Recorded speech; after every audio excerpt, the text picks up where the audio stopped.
What's good? What's good? What's good? Hit that like button, hit that sub button, hit that bell, select all, and comment down below if you feel like doing so. And don't forget to check out Facebook group page. Keep pounding in all caps for in-game posts, polls, opinions, and reactions to NFL news, such as scheduling for the channel and for the Outer Sports app. Keep pounding Fantasy Football League.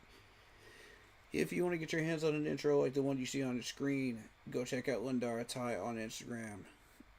Using her last name first, Ty, T-A-I dot Lindara, Lindara. To upgrade your stream experience with intros, outros, etc. Lindara Ty on Instagram. Tell her we sent you. Fair pricing, awesome to work with, and just an awesome person in general. Alrighty, ladies and gentlemen, we have approached the last 2 days of training camp.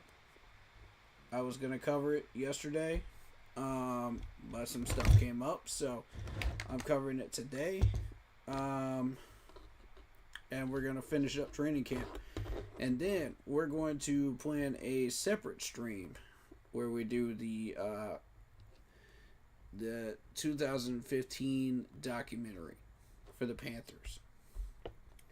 So if you want to stick around for that at some point, hit the bell so that you don't miss any of my new content. Alright, folks. Give me just one moment. Post this stuff to this stream to Facebook, and we are good to go. At that point,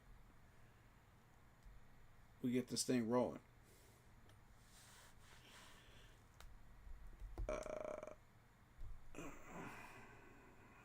Let's see. I might be catching some of you when you're coming off of work. If so, I hope you guys had a productive day. All right.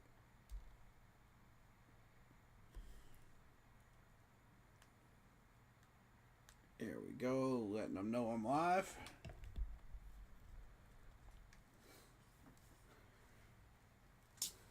All right.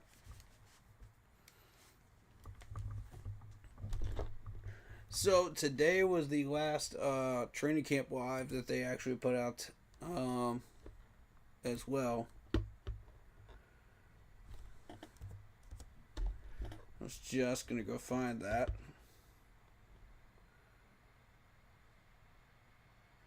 And they also put out the blueprint for trailer for the training camp as well about 7 minutes ago.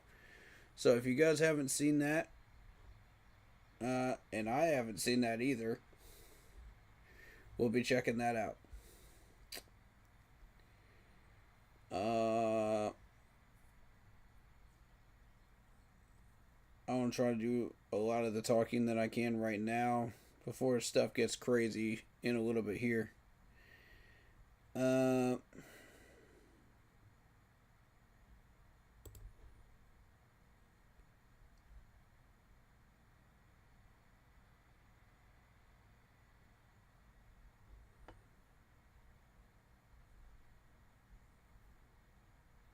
And maybe with that that blueprint stream coupled with the 2015 reaction for that documentary, we'll be doing that all in one stream. And also reacting to a little bit of the happy half hour things, that they've got in training camp. So we'll be taking a look at that too during that particular stream. But we're not going to do that today. Today we're focused on just the training camp day itself and what's going on there.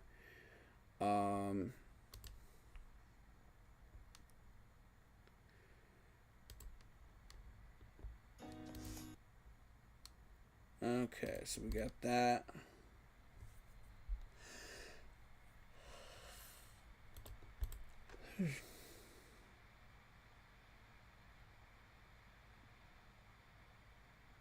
Cool. All right. So that is ready to go. All right. Let's take a look at Twitter today. From what I heard, uh, JC Horn and Icky got into a fight today. I don't know much about the details of it.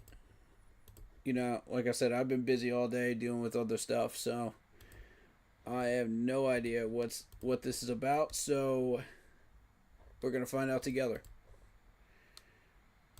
Um, and like I said, some fights in training camp can be productive, some are not. It really depends on the type of fight and the result of said fight. What does that do? Does that cause motivation? Does that cause, um, you know, positive things to occur from it? Or does it cause negative things?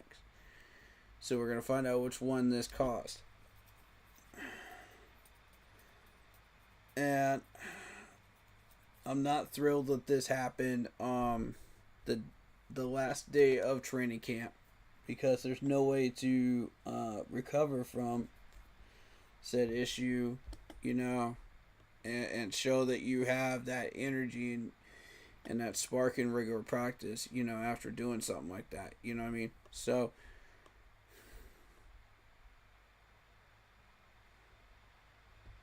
yeah. All right. So Carolina Blitz has told us that Brad Isaac and Pete Hansen were the ones that called that game last week at Houston. Dave Canales and Evero Ojara will call the game on Thursday. Thank you, thank you, thank you, thank you. I do not want Brad Isaac touching that playbook again in preseason.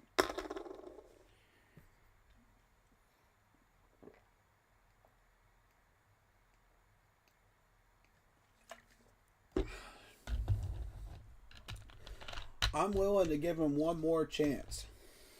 If he's the analytics guy, and he's seeing stuff, and Dave Canales is the play caller, and they're both working in tandem, okay, I can see that. I'm not going to bash that. If it's working during regular season, it's working during regular season. But if you give Brad Isaac the entire playbook and just say, here, have fun, during preseason, nobody's going to get evaluated properly. That was my issue, going in. So that's what I'm saying. Like, I'm willing to give him one more chance, give him like a quarter or something, let him call some plays. And if it's still trash and if it's still garbage, then don't let him touch that playbook again. You know what I mean? But that's for next year's preseason. This year's preseason, do not let him touch it again. Ever again. During this Texans game. This Pittsburgh game. Do not let him touch it. Because Dave, I know he's your boy, man. I know he's your best buddy. I know he's your friend. But the buddy system has to, come to an end. This cannot continue. Because this is hurting us, man. As a franchise. When I don't think I need to say anymore. I don't need to say anymore. You get the idea, buddy. And like I said, I know he's your buddy, but we got to win. We got to win. Simple as that. We got to start winning. And I think you saw the same thing I did. Either that or he's listening to this podcast and saying, yeah, I agree. And I appreciate that, man. Thank you. Dave, you're starting to show some backbone and some stability now. And this is what I needed from you. There's got to be a healthy balance of not showing too much of our hand, but at the same time showing enough of our hand that we don't look like raw meat, in the middle of a jungle full of predators, man. Because let's keep it a buck. Houston was a predator during that game. When we play another team in either a preseason game or a regular season game, that other team is the predator. Unless we show them that we are the dominant predator of that jungle. You know what I'm saying? Especially in our own house.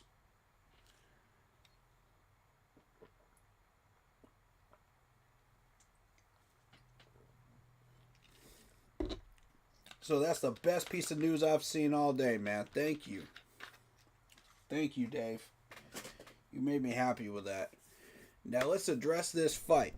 What's going on with this fight? Because this fight is the number 2 most prevalent thing right now, other than keeping people healthy. What do we got going on?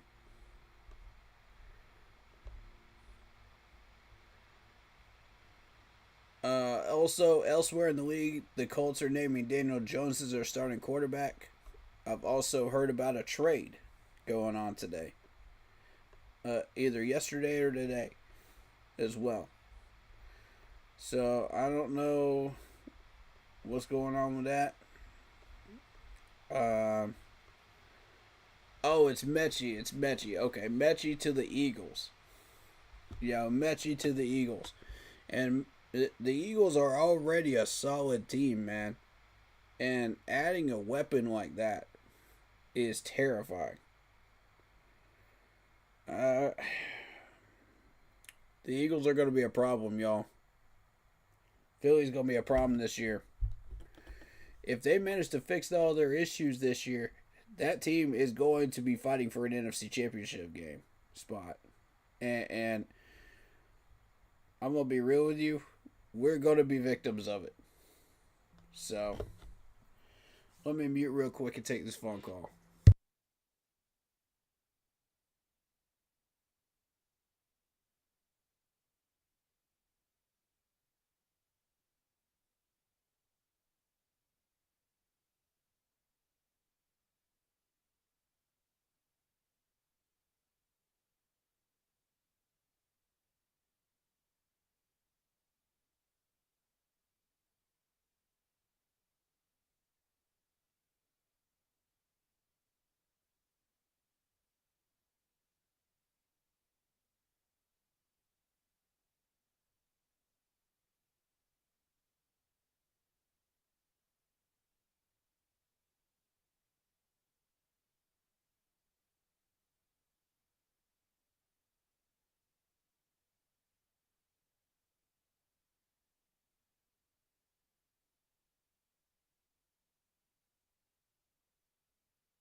All right, I am back. All right.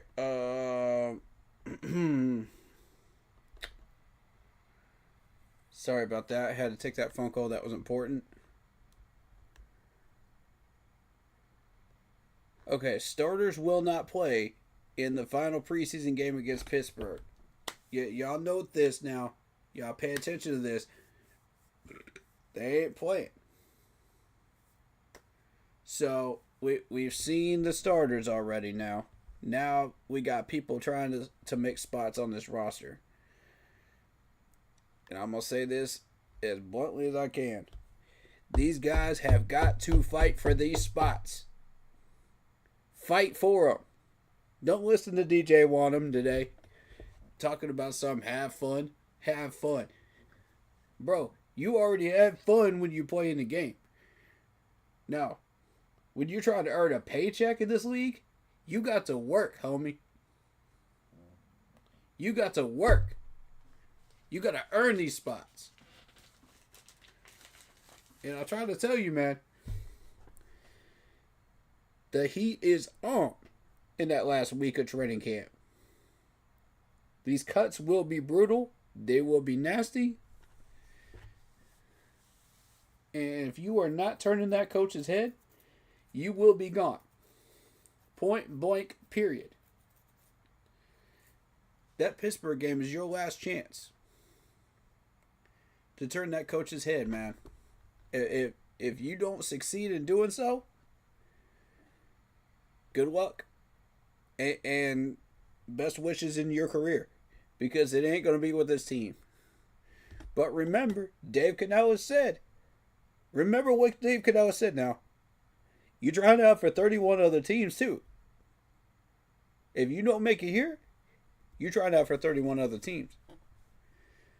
So it's a good idea to bring your best and do everything you can as a player.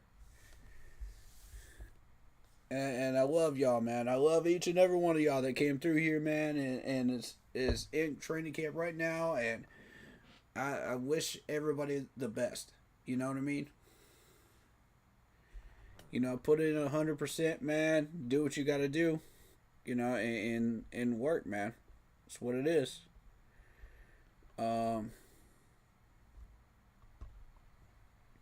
But all right, so we had a touchdown from Brooks. We had a 55-yard field goal attempt that was no good. We got an elbow sprain for Andy Dalton. Is there any timetable as far as like when he's supposed to be back? Canella said he wanted the starters to earn another series and adds that they got some good work in Thursday's joint practice. Okay. And I'm with you, Dave, on the earn another series, but there's a catch to it. Okay? There's a catch to it. If one of these starters needs a little bit more work, you got to be open to the idea of giving them a few more reps because they need a little bit more work and preparation for the regular season. You know, so, you know, it's not just earn another rep. It's make sure you're ready for regular season if it's one of the veterans.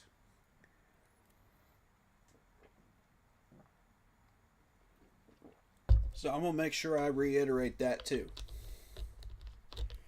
You know, I'm not trying to step on your toes, Dave. I know this is your team, but this is what I'm suggesting that you do, man, because I think that this is how a team that is building their repertoire runs their team. You know what I'm saying? They're open to the idea of making sure that everybody's ready. Because if they're not ready for that regular season opener like they were last year, you know, it can lead to some trouble, man. It can lead to some dead series. It can lead to some problems on defense. It can lead to a handful of things. So make sure these guys are ready. You know, so it's a combo of the two. And there's nothing wrong with doing that, you know. But, of course, earn another series absolutely should be your main focus for everybody else, you know. For the veterans, that's what it is for the veterans, you know. Get them ready.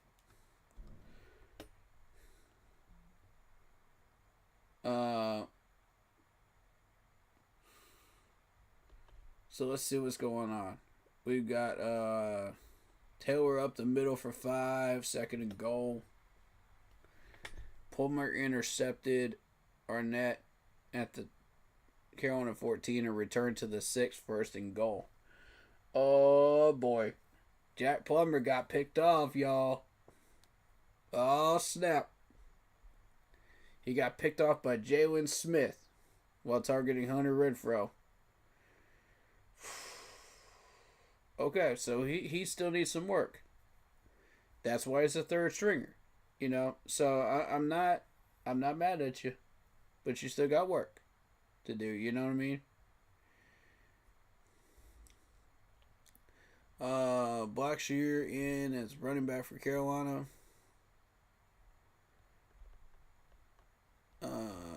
Browns quarterback is Dylan Gabriel in the preseason debut in Philadelphia. Ref is chuckling as he delivers the DPI on Trey Swilling.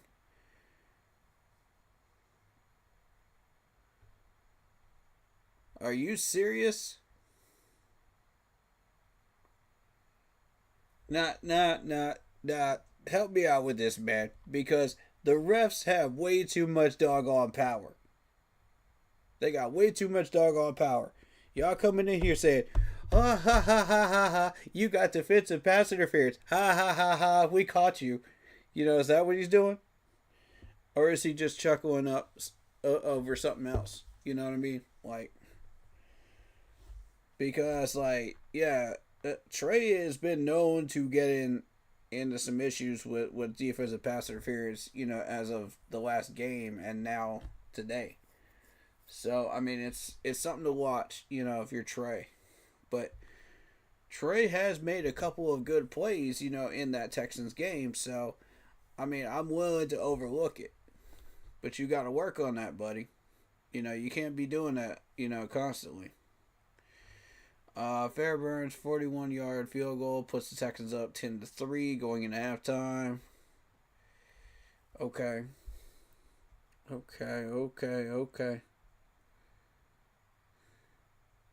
DPI on Thornton gives the Texans the ball on the 20.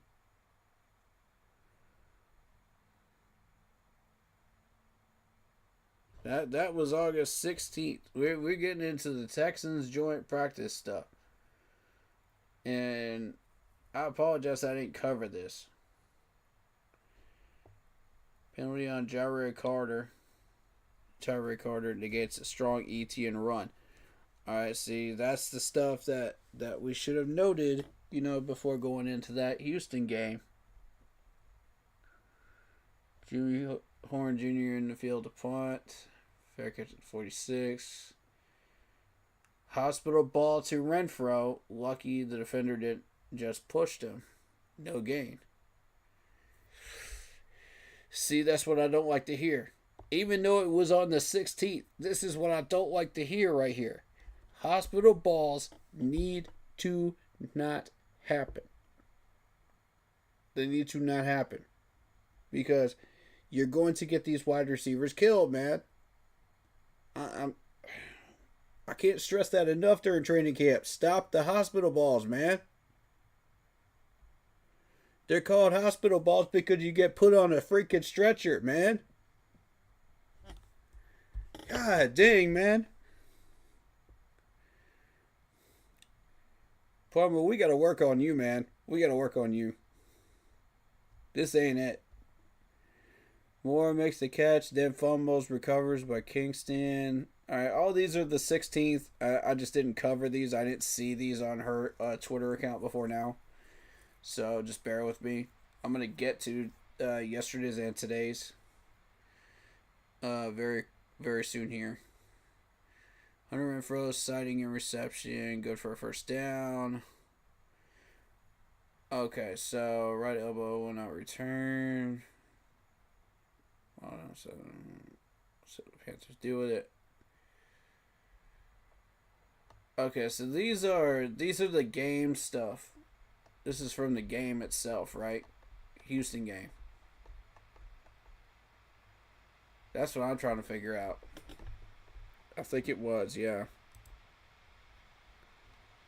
Yeah, that's from the game itself. Alright, so it's an elbow sprain on Andy Dalton. We don't have a timetable yet. That's what I've been hearing lately. Okay, so as of today, we got Daniel Jones, starting quarterback. We got a trade for John Mechie. Now, from what I saw, that was a tight end that they traded for, and they traded third-round picks. I don't know what number picks those were, but they traded third-round picks, which is fair. But this is the biggest thing from today is Dave Canales and Evero Ajara will call the game on Thursday. Thank you. Hallelujah. Now we can get a real evaluation going. Let's go. Now I want to see the progress that Evero Ajaro is making with this defense firsthand. I want to see this man, put in the work as a defensive coordinator. I want to see what changes this man is making. He's on the hot seat right now, and he had better step it up. And Dave Canales is calling the offense. Brad Isaac should not touch that offensive playbook for the rest of the preseason. At all. At all. Period. I don't know. Pete Henson did a good job with the defensive play calling, I think. Except for he made the same mistakes that Evero made with putting people like 10 yards back from the wide receivers and stuff like that. That's the stuff that, we got to work on that. But that was pointed out in one of the team chats yesterday. Was somebody told me that. And I was like, you know what? You got a point, because I was paying more attention to the closing speed. I was watching, for the pass deflections, tackles, stuff like that. I wasn't watching for where these guys were actually placed at, which was 10 yards from the ball carrier. So next time I watch this defense, I'm going to be watching for that. All right, so there's a few things that I see in group chat and team chats, that I don't talk about on stream, that I watch for. And, I don't speak on them on purpose because I don't want these players knowing that I'm paying attention to it. So that when we get into post game and I notice it and I spot it and I'm like, okay, now I'm gonna speak on it and I'm gonna tell you what I saw. And this is what you need to work on. Because I want these guys to be caught on film doing the stuff that they're not supposed to be doing. That way we can correct it during preseason. Does that make sense? Because you don't want... Now, if it's regular season, then I'm going to point it out before the regular season game starts. That you can guarantee. But I'm going to be very, very cautious about that because we got NFL scouts going around, from all 31 other teams paying attention to our weaknesses. So I got to be careful about how I present that, to you. We got 600 some subscribers here, and a bunch of people extra that haven't subbed. How many of those are actual NFL scouts? You know what I'm saying? We don't know. That's why I'm paying attention. I'm not calling y'all out. I'm just saying, I know that you're paying attention. Okay? And that's okay. You can. I'm allowing it. I'm allowing it on my channel. But just be careful, okay? Don't overstep your bounds. This is a media channel, you know what I mean? But I know that they view these channels and they watch this stuff and they pay attention to this stuff. Just don't overstep your bounds. That's all I'm asking. So,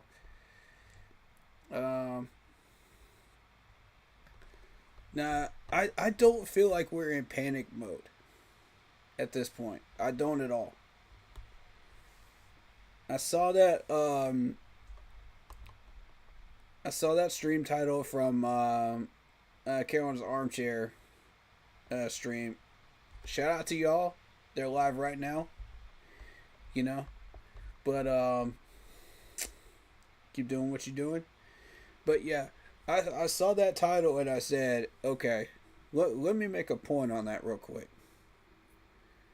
Because we're not in panic mode. Even though we lost 20-3 in that last game, and we've only put up 13 points in the last 2 games in preseason, it's not time to panic. Because here's the thing. Brad Isaac was calling the offense both of those times. I need y'all to remember that. And the first game, it was Cooley that was calling the defense. The second game, it wasn't a gyro either. So I feel like at this point they're trying to find out who their assistants are in case they need to call games, which is fine. But at the same time, we can't look like raw meat in a jungle. You know, we don't want to be predator food, man. We got to at least put up a fight, and that's what everybody's pissed off about. And raising Cain about on these streams, and they're right to. We got to find that right balance of not giving away too much. But at the same time, at least put up a fight and show these guys that yes, we do have some plays that these guys can execute and we can evaluate properly.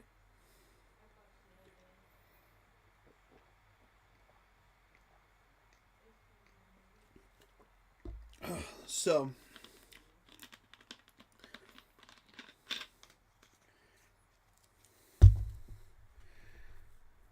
y'all tell me what's going on with that J.C. Horn and Icky fight in practice today. What's going on with that?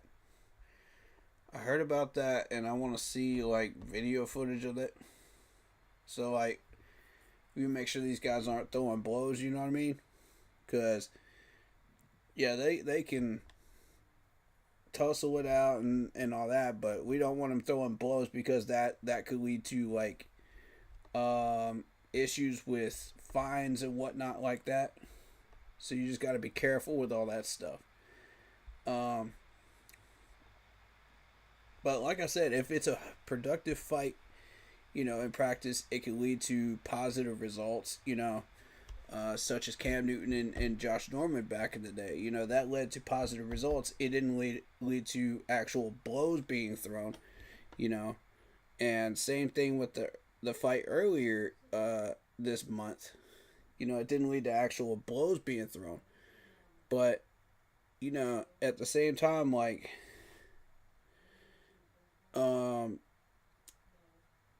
it led to positive things. These guys were energized. They were ready to go. They were motivated, and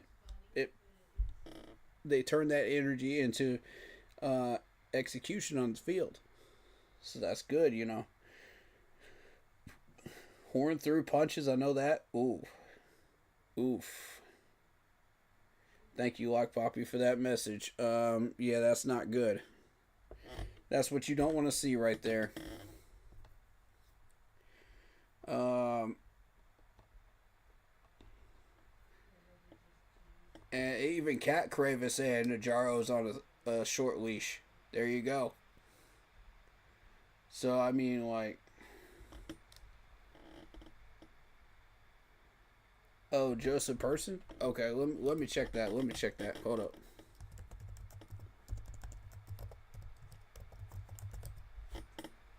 Yeah, Joe Person. Okay, let's see. Let's see what we got. Because even Joe Person's tweeting about this is not good. Where we at? Where is it at? J.C. Horn got his stitches out. Today's practice in shorts and helmets, only a half tick above a walkthrough, so won't be spinning out a ton of updates.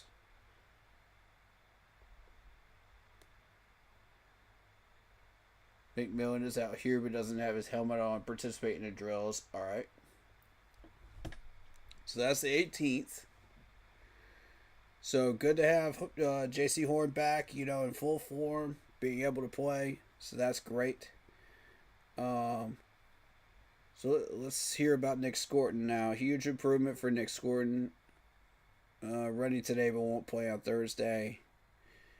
Hit a really sore hamstring but may not play versus Steelers. And that's because they're holding out the starters. That has nothing to do really with his health, but it has some to do with his health. After the collapsed lung stuff. So hopefully he's all right now and he's good to go, and healing up well. But, it's stuff to pay attention to when you got collapsed lungs and stuff like that. That heat exhaustion is, oof, man. No. Because I've been in that 122 heat, so I know exactly how that feels, y'all. No. No, no, no, no, no.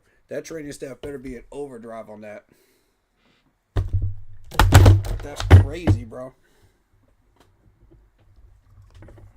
Drop my phone. Hold up. Hold up, y'all. It's been that kind of day.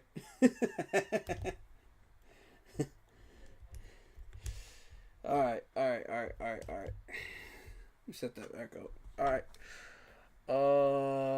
Let's see. Also on Monday, they announced the retiring of Cam Newton's number 2 jersey in Auburn University. So that is awesome. Happy to hear that. They're going to add him to the Hall of Honor there. Very cool, man. Very cool. So, again, I want to mention that Cam Newton still has not been mentioned at all in any place in Bank of America Stadium. Nowhere. He's not anywhere. Why? Why? We went on a Super Bowl run, and this man is not mentioned at all. Up embarrassing. Regardless of how much money that man was making or not making now. That's embarrassing.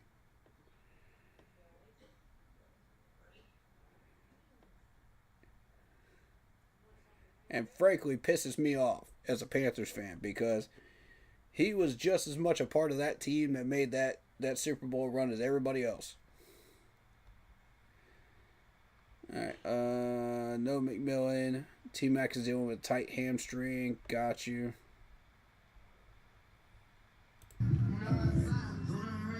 Let's see what we got here. That's warm-up throws. Technique looks good from Andy. Good footwork. You know, but everybody looks good in those warm-up throws. You know what I mean? That's my whole thing. It's once you get into 7-on-7s and 11-on-11s, that's when you start really evaluating the footwork and the throw itself.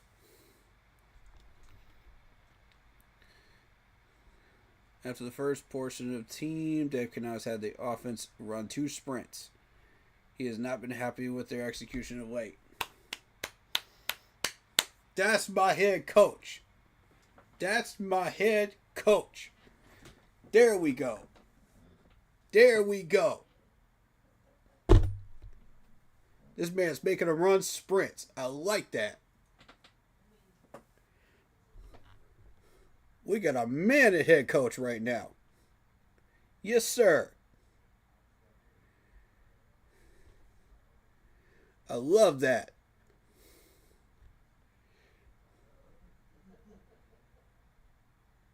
He was pissed off too. He just didn't show it during the presser.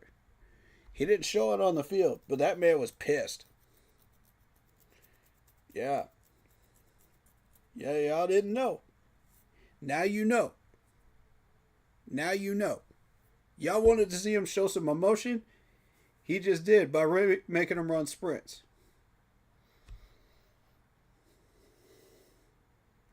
That's my kind of head coach right there. I'm proud of that right there. When these guys are getting it done and they're doing stupid stuff, make them run them sprints, man. Real talk. Because if you've ever played football at all in your life, you know, high school level, if you got a real coach,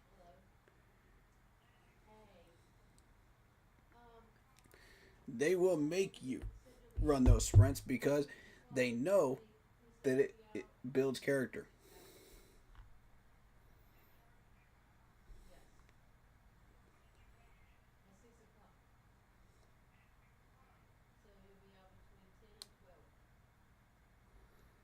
Alright, so Matthew Wright 3 for 5 on the skinny post. His kicking continue. The kicking competition continues. We got Trayvon Mulray picking up Bryce Young on a ball that was tipped by Mike Jack. Good job, Trayvon. That's being in the right spot at the right time. But I'm impressed with the fact that um, that Trayvon was in the right spot where he needed to be. See, that's film study. That's understanding what you're supposed to be and understanding what you're supposed to be doing. So, we haven't heard much about Trayvon Morig in training camp, to be honest. But in the games themselves, yes. So, excited for that.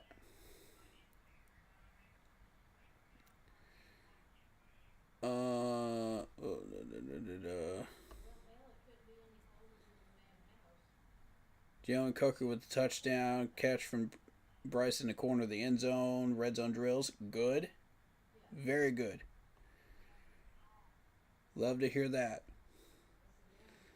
Icky and JC got into it pretty good. Icky pushed him and Horn swung.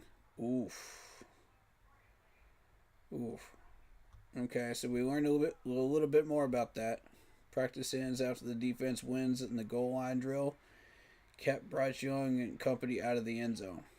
Okay, defense is starting to wake up. I like this. D-line's starting to come into their own.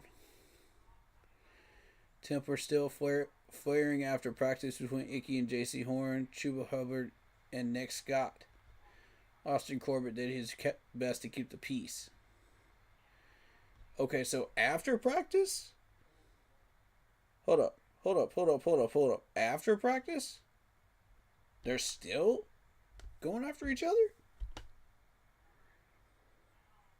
What in the world happened between y'all? Y'all better not do that during a real game.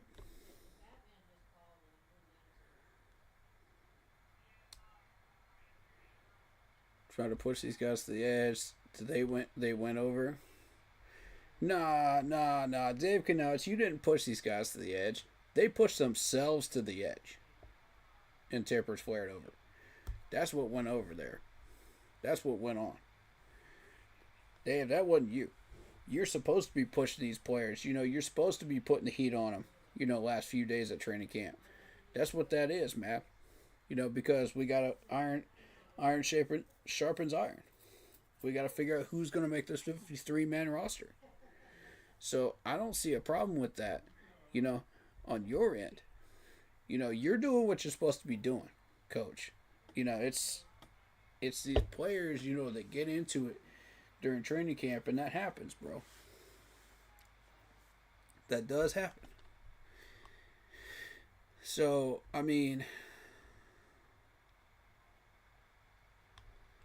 to a degree, it can be helpful, but also it can lead to negative things as well. So, it just depends on how you take that, those fights during camp.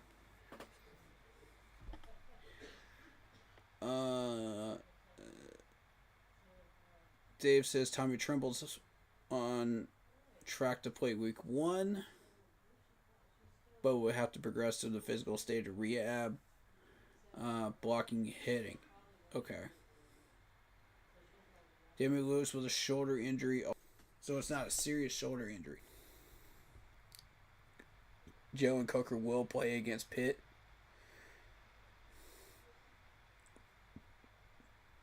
Dave Canales and Everett Jar will call the plays Thursday after delegating the responsibility to the assistant for the first 2 pre. After 7 years of losing and 2 ugly preseason games, it's about time the Panthers started getting mad and pushing back. Facts. Agreed on that. Definitely agreed on that, Dave Canales. This team has not had the fight in it, to do that in 7 years. 7 long years. So I'm glad to see it, man. Glad to see it's back. But, like everybody else is saying, though, I believe it when I see it.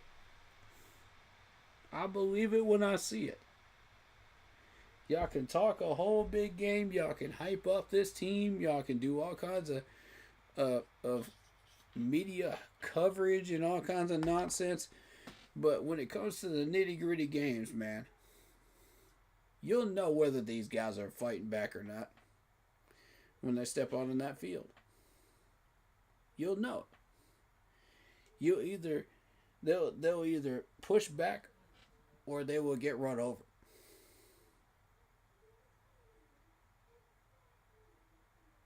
So I mean, like, which one's it gonna be?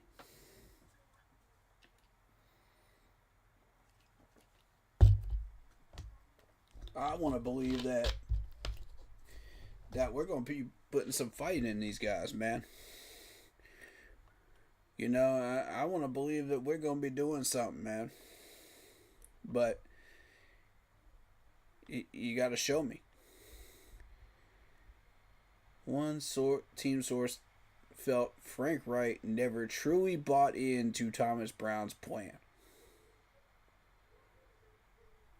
Another stat believed the staff featured too many cooks. Boy, y'all just can't keep Frank Wright out of our media, can you? You can't do it. You can't do it, can you? Either that or Matt Rule. They got to be involved somehow in our media somewhere. Doggone it, man. We trying to get away from these two. But we just can't seem to do it.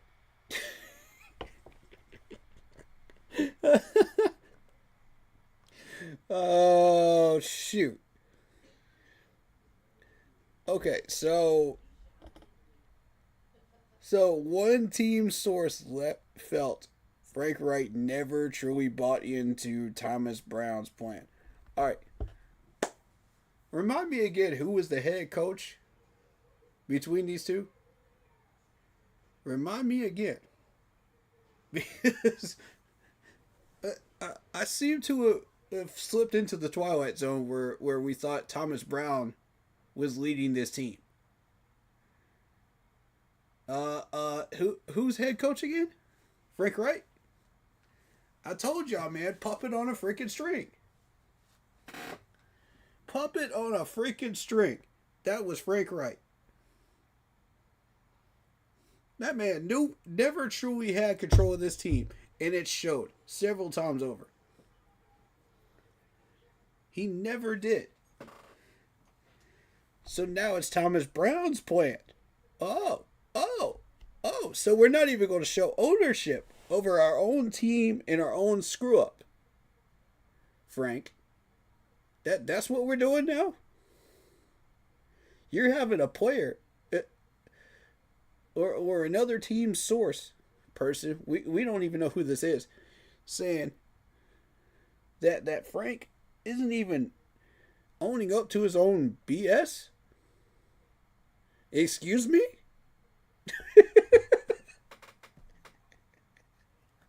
In true Frank Wright form, man.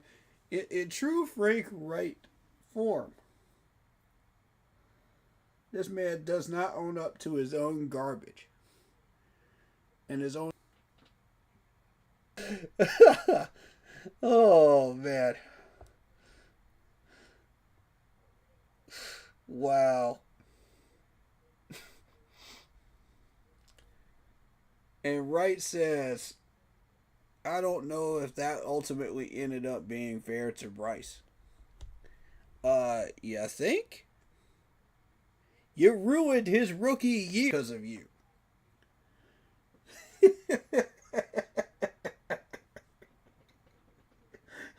What are we doing here?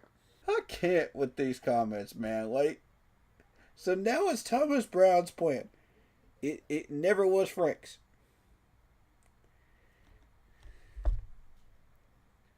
There's a reason this man is not coaching any team right now. Either NFL or college. Because he will not own up to his own BS. He will not do it, bro.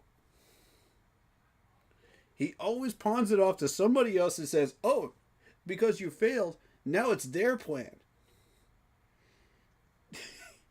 Are you seeing a pattern now, folks? Because they did it to us too. They did it to us too.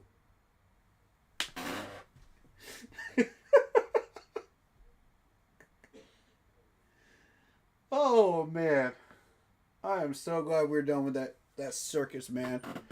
That Barnum and Bailey circus coach completely missed me. Thank you. New day, new plan, man. New way of doing things.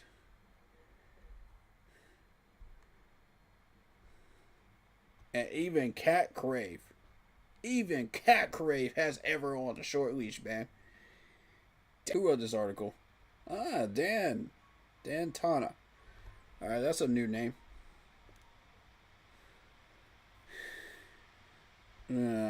Okay, yeah. Jaro might need a miracle to turn the Panthers' defense around. Question. You know, when you really look at Evero Ajaro, how much of that was handed to him in Denver? Because he came up there here, and we did see a little bit of success. We saw something, I'm not sure exactly what it was we saw, in that first year of Ajaro. But can he replicate it? The answer is no. Not yet. So I'm looking to see if he can do that. I need at least a mid-grade run defense this year.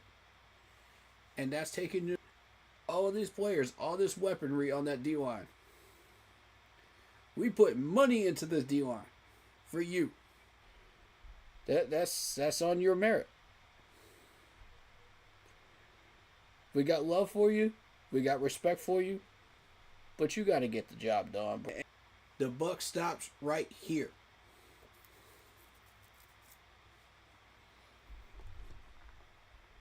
So, what else went on in today's training camp that we need to know about? Anything big or major? Or was it just one of those lazy days,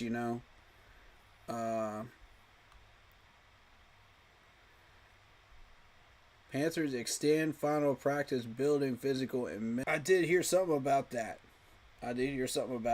Because we extended it for like maybe 15 or 16 more snaps just out of the blue. And I like that strategy because here's the thing. You never know when we might end up in a game and we have to play an extra drive or two, because of overtime. These guys are already fatigued, they're tired, they're exhausted, yada, yada, yada. But they got to play overtime too. 16 extra snaps because now these guys are being conditioned to be able to handle that too. So I like it. We had some hard hits, contested catches, heightened emotions, passionate responses. This is all training camp right here. This is exactly what it is. Last day in pads, let's capture it. Exactly. Wanting to push right up against that line while embracing the physicality is a major pillar of what he wants the Panthers to be. So when other teams test our mental, man, they test our mental toughness, they test our physical toughness, they test our durability as a team. We don't snap. We push back. That's who this team is going to be under Dave Canales, and I like that. Because that's who we were in the first year, too. He built that up, right out of the gate. That was the first thing he did was put that standard in place. So I said, you know what? I like that during training camp. And about half the amount of plays planned at the end of and move the ball, but it felt like football, and it was just there's no way I'm going to be able to look at Mike Jackson, J.C. Horn, and Derek Brown, and I'm not going to be able to look them in the face if I call this move the ball scrimmage period right now. Ooh. They want to play football. Bryce Young wants to play. The drive was going on. Ooh. These players dictated this, y'all. The players wanted those extra reps. The coach looked them in the eye and said, "You know what? I'm here. I'm here for it. I'm here for it. Let's do this."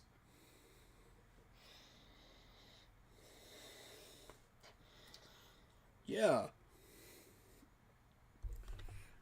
I like that. I like that.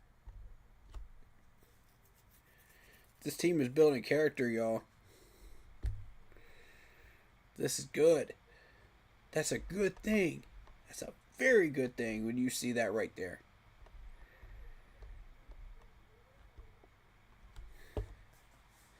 That tells me these players are hungry. These players are ready. They're ready for that season opener, man. They want it. This is exactly the type of team we need to be building right now. And you got a bunch of hungry players, and they're going very good. Very, very good. We're on track and right where we should be. Players, are taking a look at them, seeing what they were doing, who they were, yada, yada, yada, learning who they are. Second year, you say, okay, how many of y'all guys really want this? That's where you really test them and you find out. How many of you guys really want this? To where you can look these players in the eye and you could say, do you want more? Do you want more? They want more. And they are not afraid to do it. They are not afraid to show you.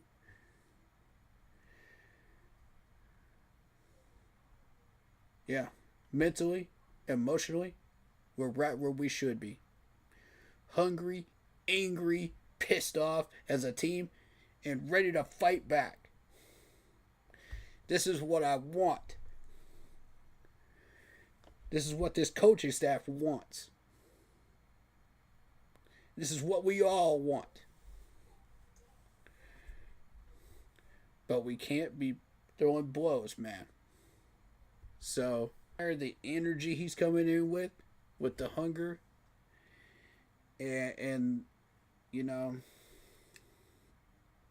just the pure desire to play football right now. But you can't be putting that energy into swinging fists at another player, especially another teammate. You know what I'm saying, JC? Come on, man. Be smarter. Be smarter, man. That's all I'm saying, man. You got this, but be smarter. Put that energy on the field. Put that energy into execution. Put that energy into making plays. Put that energy into putting the fear receiver that you face up against during game time when we get into regular season. That's where I want you to put that energy. Don't put it into swinging fists at your own teammate. Please don't do that anymore.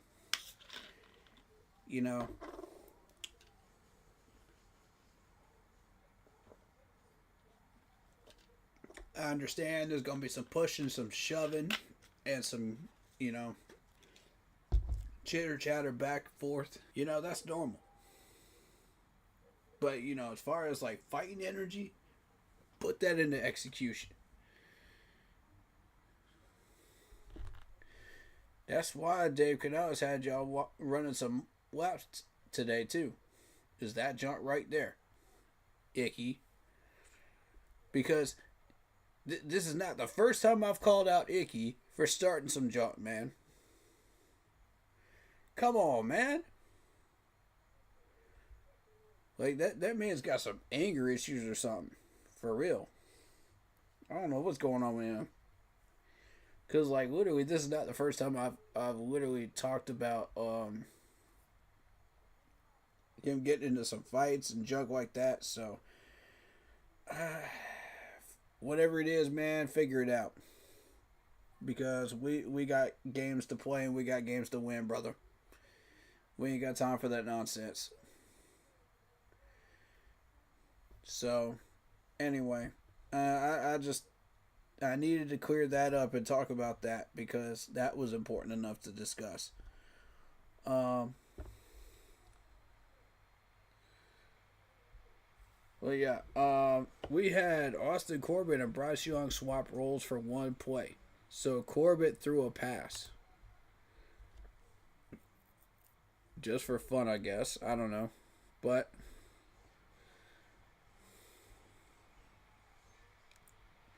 hey, when you're having fun, and you're working and executing, in training camp. Let's have a little bit of fun for one play. Why not?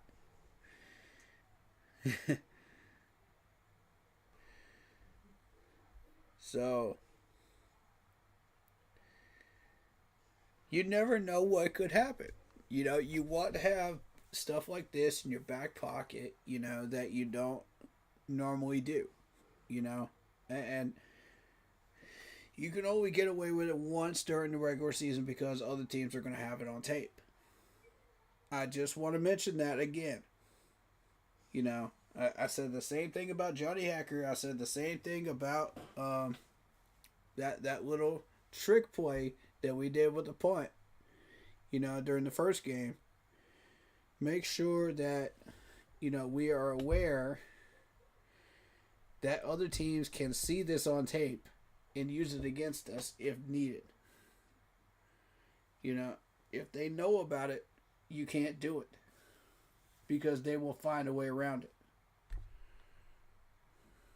And they will find a way around it very quickly in the league. So then it becomes a matter of when do you want to do it. It plays like that. Like Austin Corbett switching places with Bryce or the punt situation where somebody off the punting unit throws the ball. So be smart.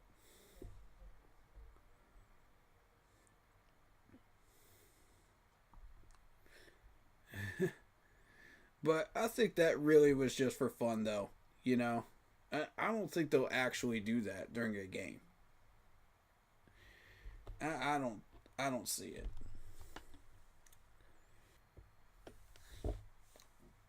Ball stayed off the ground. That's what matters. Bryce Young says so. Yeah, I agree. I agree. Talking about the snap.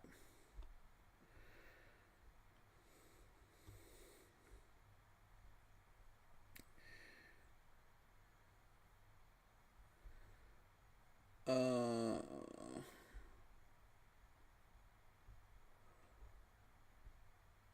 got to be ready for anything. You pointed out it's a crazy world out there. That's God. That's so true. That is so true in the NFL. That's 100% true. We had a punter that could throw, man. Like that's crazy. More of the same here. Let's see. Let's see. Bosses are back in charge.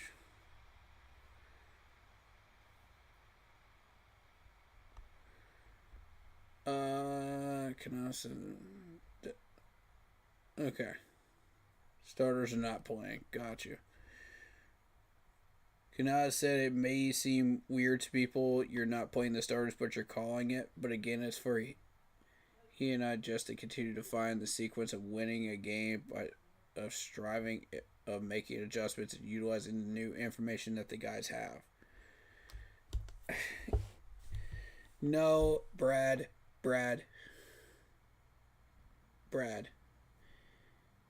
Brad will be calling this game because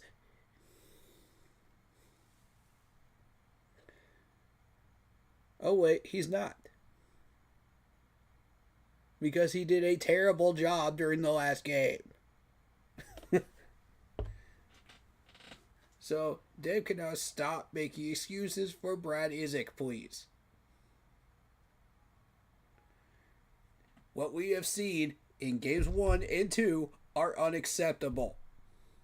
Even by preseason standards. Unacceptable. You know it. We know it. Stop making excuses for your offensive coordinator. Stop this nonsense.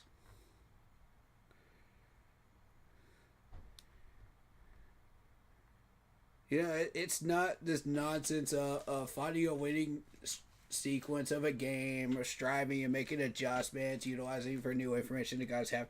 Nobody cares about that. What people care about is that we don't score, is the fact that we did not score more than 13 points in 2 games. That's what people care about. Please understand, this is why we are asking for him not to touch that playbook again. Thank you. Stop it, bro. Like, I'm trying to be... Dave Canales, don't get me wrong, bro. I'm on your side. I am on your side. I've been on your side since you came here to Carolina. You have done so many things that have worked out to our favor. And have been successful building blocks for this team. Don't get me wrong, bro. But when I've got to throw tough love at you, I've got to throw tough love on stream. And this is what it is, man. This is the 3rd time this week you have been covering for your offensive coordinator buddy. Your buddy. You nutter butter buddy. You know, and throwing out some nonsense. You know, it's like, come on, man.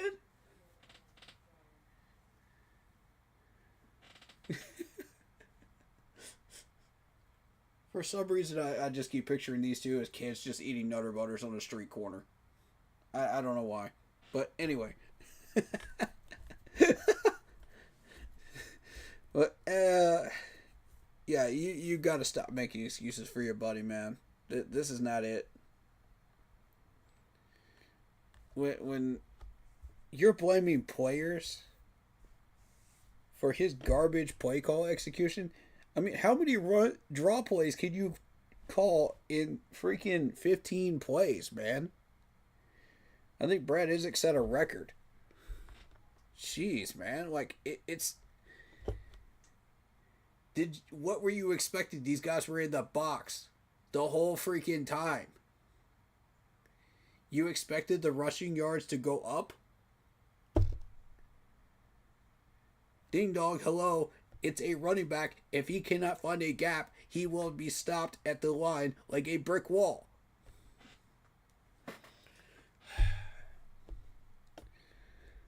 And then you want to tell the entire store of treasure troves while being passed a mic during pressers and expect people to not to call you out on that?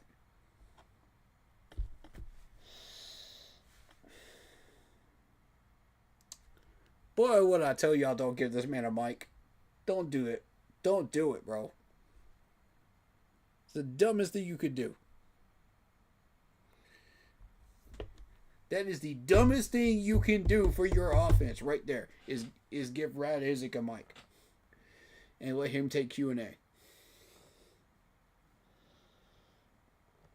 That man literally had 3 questions and sat there for 20 minutes over explaining how everything works. Meanwhile, you got Everett Ojaro sitting there just like, this guy is blue. Yeah, the players progressed. The players progressed. It's like, yes, we know that. How? It's like complete polar opposites. It's amazing to me. It I don't understand it, and it's amazing to me.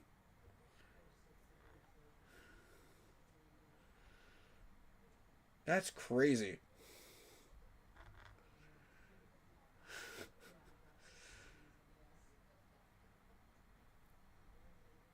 I know how valuable it is. You're searching for plays, and somebody you're just says second and six, and they're playing man.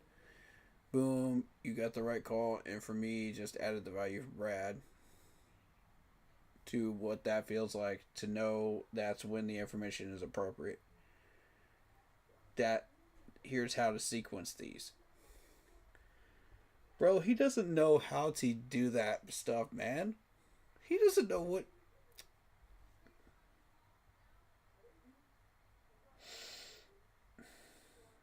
That's exactly why you put him as an offensive coordinator for the entire 2 games. It's because you're trying to teach him these things. Because he doesn't know this stuff. He doesn't know how to respond to this stuff when he gets that information. And honestly, it frustrates me.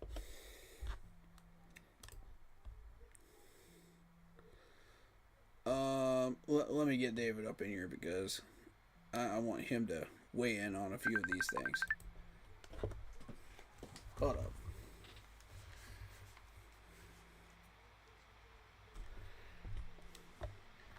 What's up, David? I'm streaming right now, buddy. And sorry. Oh, you're good. You're good. Oh. The reason this man was offensive coordinator is because Dave Canales had to teach this dude all this stuff. You know? Yeah. Like, he doesn't know what to do with all that information, bro. Look, we all know this. You know, that's what's frustrating to me. Is the fact that he knows that and doesn't know how to call the plays properly or do anything with it.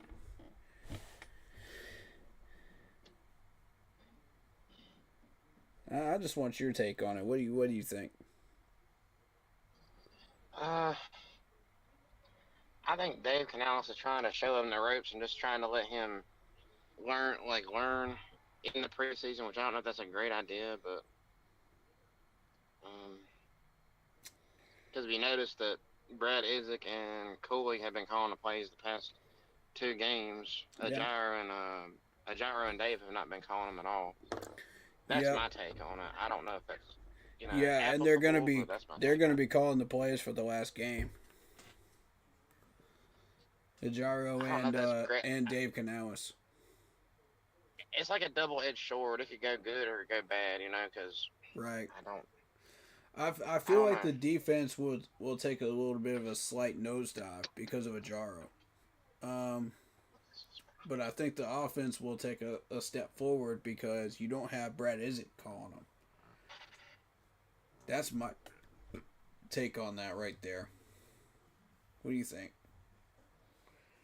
Maybe. Yeah. It could be that, and possibly maybe he's wanting them to learn, just in case something happens. I know it sounds crazy, but if a coordinator gets sick or out for a little while, then they can come in and take over the duties. Mm-hmm. I don't know. I'm thinking really, really outside the box, really. Yeah, and that's good. That's good to think outside of the box because you never know what kind of scenarios might happen. We could run into anything, and that's why I like that Cam and Bryce and Corbett switching places. Because you just never know what kind of situation you might be in. For one play. I really wanted you to weigh in on this Frank Wright nonsense, man. Did you see that? So, Panthers on Tap says, one team source says Frank Wright never truly bought into Thomas Brown's plan. Really? So now it's Thomas Brown's plan. It's not Frank Wright's plan. Last I checked, Frank Wright was the head coach. So, what are we doing here? That whole Spider-Man meme, like, who's who? Who? like, this is ridiculous, bro. Like, this is the circus stuff that we had to get rid of, man. You know, like, I don't understand. And it goes on to I say, remember. Frank Wright says, I don't know if that ultimately ended up being fair to Bryce. with the too many cooks in the kitchens comment. You know? Man, it's crazy. Bro, Bryce did mean. Oh, Lord. This is the goofy stuff, man. I'm so glad we got rid of this, man. I'm so glad. I also have this theory. Also,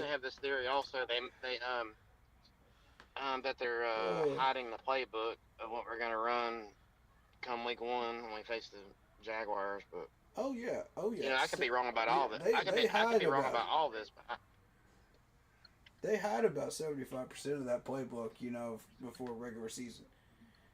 Maybe even 80. Yeah. Because they don't want them to know. But it's just big, bare bones plays, during preseason.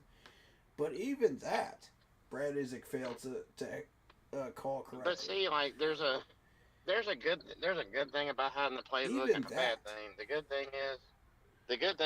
thing is the teams ain't gonna know what you're doing. The bad thing is, the players won't be gelling very well come week 1. I think personally. Yeah, and I don't know. And that feeds into the whole statement that Dave Canales said. Like, we want these players to earn their reps.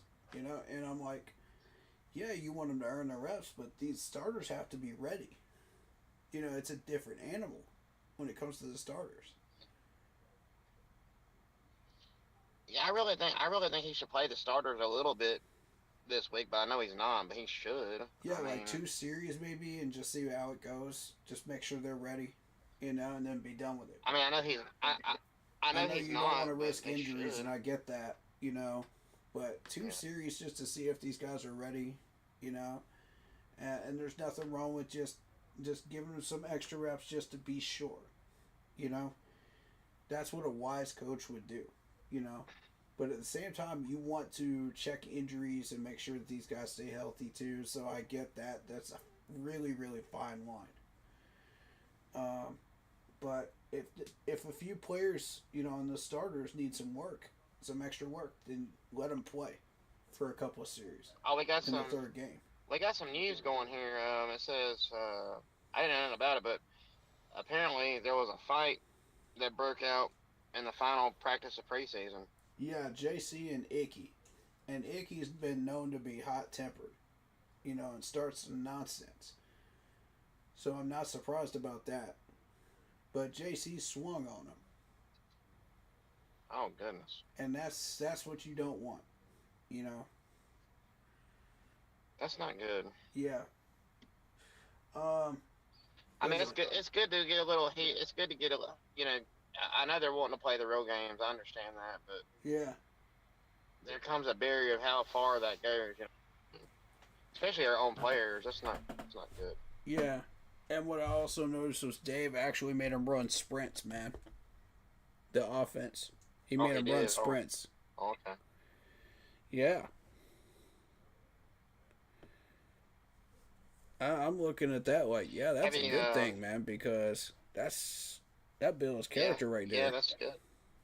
Yeah, I like Dave. He's there's some things I question him about, but I think he's a really good coach. So yeah, he's a little weak on the coordinator side there, but other than that, I'm happy with him. Very, very happy with him.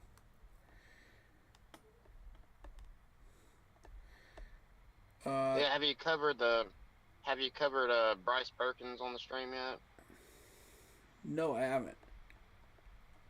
Oh, okay. Apparently Andy Dalton has that elbow sprain.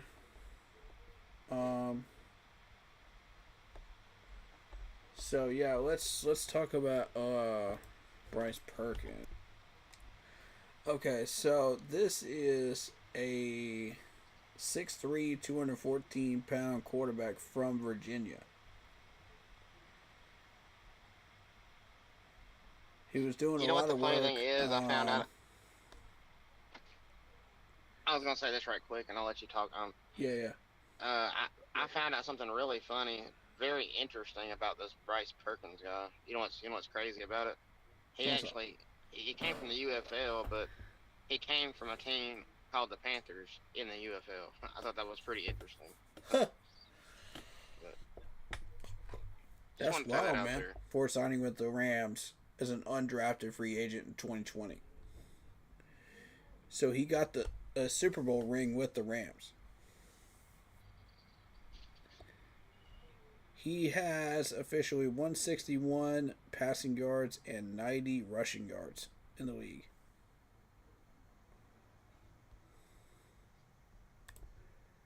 Yeah. So that's Bryce. Mr. Bryce Perkins.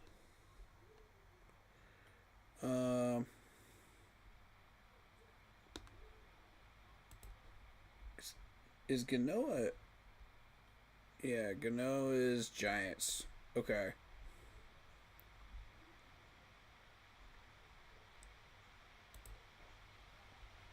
Eddie Pinero is a free agent currently. Okay, cool. I just want to see about that because that just happened to pop up.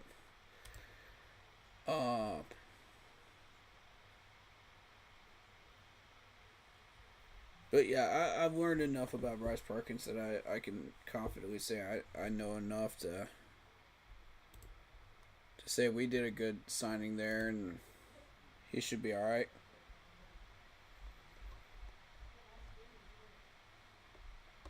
We needed a fourth quarterback because Andy is garbage in preseason and Jack Plumber's been throwing picks. You know, he's been throwing hospital balls. So I'm a little concerned about Jack that. Plummer hasn't looked good either, really. Yeah. Plummer. He threw a hospital ball to have looked kind of bad. Yeah. So, yeah, Peyton Manning coined that term for a reason. You end up getting put on a stretcher. Is there anything else that I haven't hit on yet?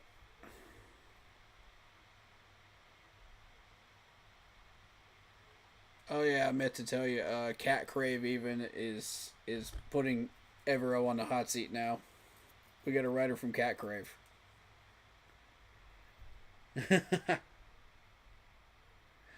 How about that one? Yeah. The training camp blueprint is out.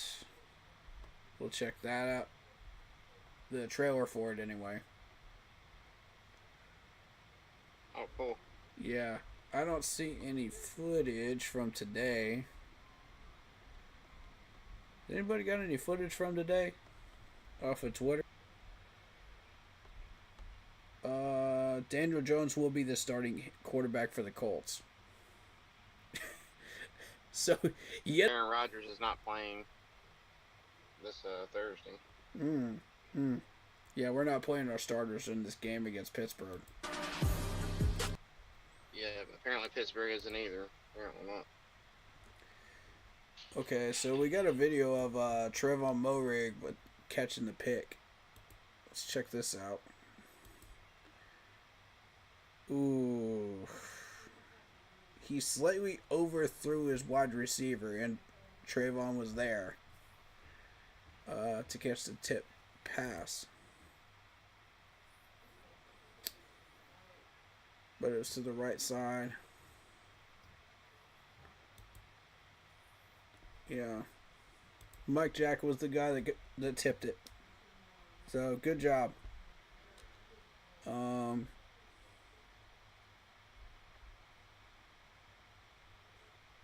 apparently there was a referee that was laughing at the pass interference for Trey Swilling. Really? Yep, laughing. That's not professional. You're right. I mean, people downplay how much power the refs have, and it's a little concerning because they can really do Not whatever they good. want. They could throw flags on stuff that's not even a penalty and get away with it, and the league just doesn't even check That's, them. they really need to get a hold on these refs, though. Like they really do. Like they need to. Like there needs to be another person, like maybe in the booth or something, That's what that they did watches with these Major refs and League they Baseball. not officiating the game right. Right. That's what they've got going on with Major League Baseball, where they have like New York that officially will take a closer look at whatever's going on and then say, okay, overruled, on the ump's decision and stuff like that. I believe. I believe that's how that works. I'm not 100% sure, but I do know that they've got all the reviews and everything going on over there in Major League Baseball. So, it's not like the umpires have like total control anymore. Because you got like sky cameras and everything else now. And now with the electronic measuring, in the NFL, it's really really strict on that. So the referees can't get this wrong. They're going to get called out every time they get that wrong now. But, pass interference and a few of these other calls that are really, really controversial and really close, that by definition, you have to literally look up the definition of what these rules are to truly understand whether it was actually pass interference or not. Was it truly a catch? That's the second one that's really going on right now. That people are like, I don't know, So they have to slow it down, which takes time to slow this stuff down. But it's the same thing with baseball when you got the players crossed in the back. You got to slow it down and really really do like extra slow speed on it to be sure.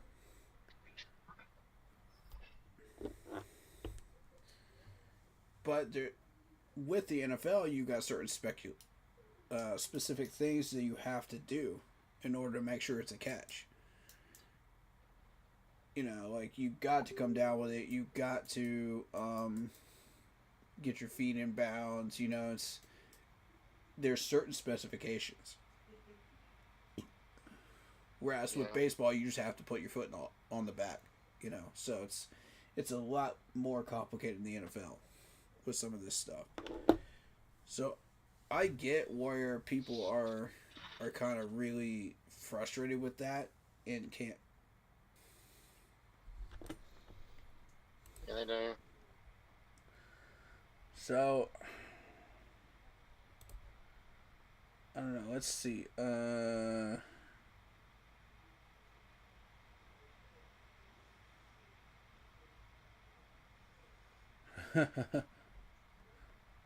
Chuba was the one that actually asked for the sprints. Apparently, maybe that's what they're trying to say.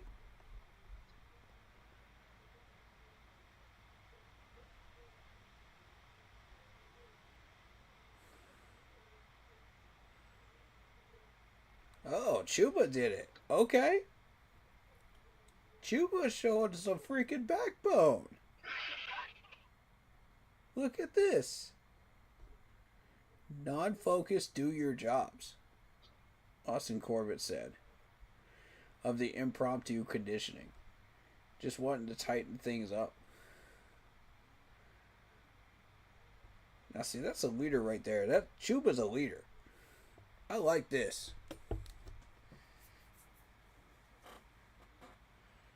And he has evolved so much since he first came here. Because you remember he had like catching issues, he had fumbling issues. during the first 3 games of that season, like 2 to 3 years ago. Man, that dude has evolved. And I love it.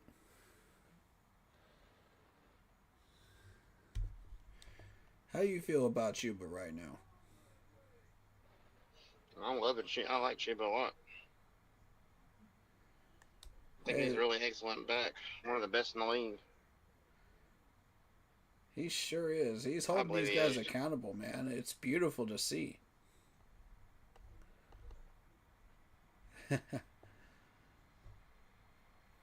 We were going 7-on-7, and all of a sudden they're saying sideline, sideline. He recalled. And I was like, no, it's not move the ball yet. And then I was looking at what's happening here, and then somebody came up and was like, Bryce and Chuba are having the whole group do gassers right here off the pre-snap foul we just had. Dave Canales was taken aback. So it wasn't Dave Canales that called for this. Okay. Chuba, I'm with it, man. I'm with it. Yeah. Jalen Coker says, I don't know. I was just following instructions. Coker didn't even know what was going on. I was like, just keep going, keep running. So linebacker DJ Wanda said, when I see that, I love it. I know what I'm seeing. That means we're doing something right defensively. So, DJ Wonham's just like, you know what, we did something right. We made him run. Ha ha. It's like, no, that's not the point.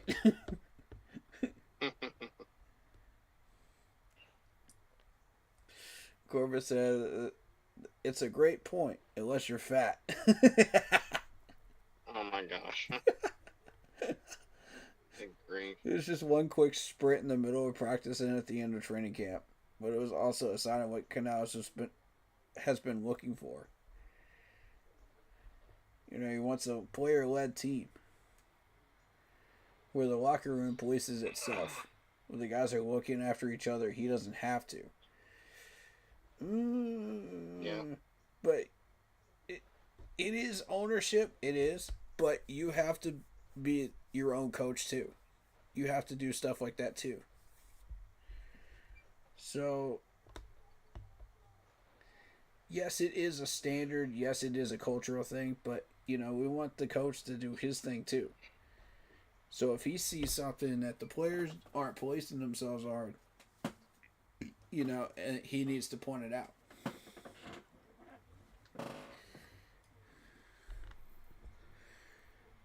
But I do love the fact that the players are doing stuff like this, too. You know what I mean? And I don't like how he put that, You have to... Well, I don't know any other way to put it. But that's the way you put it.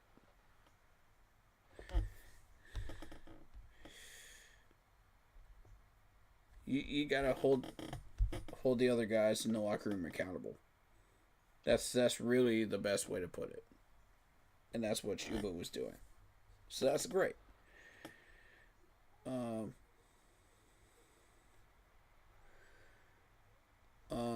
Skin in the game. It's like our team. Basically, this is our team. Who do we want this team to be? Tuesday, he saw it with his own eyes when Chuba took a moment and made a point and led the way. Man. I mean, Chuba, it just continues to blow my mind. This dude went from almost being cut from this team to being a complete leader and making the whole offense do sprints. Take that in for a minute, man.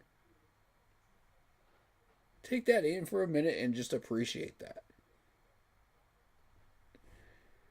That's... wow.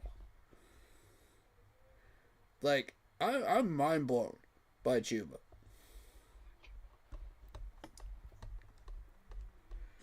I love it. You know, Chuba, you keep this up, man. I might buy your jersey, bro. I might. I might.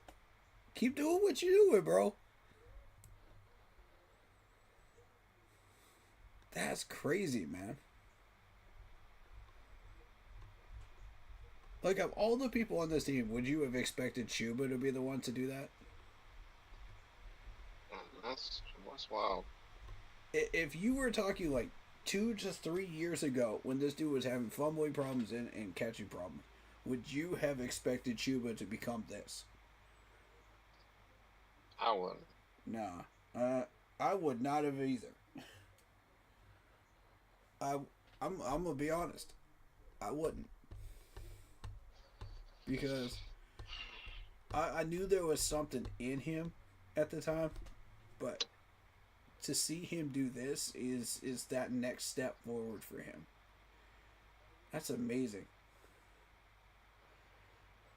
Shout out Tom Brady 12, the greatest franchise here. All right. Give it a rest with your Patriots stuff, man. We get it. You have Super Bowls, okay? We get it. Come on. And by the way, Tom Brady didn't just get a Super Bowl in New England. He got one in Tampa, too. So if you're going to show respect to Tom Brady like that, show respect to the Buccaneers, too.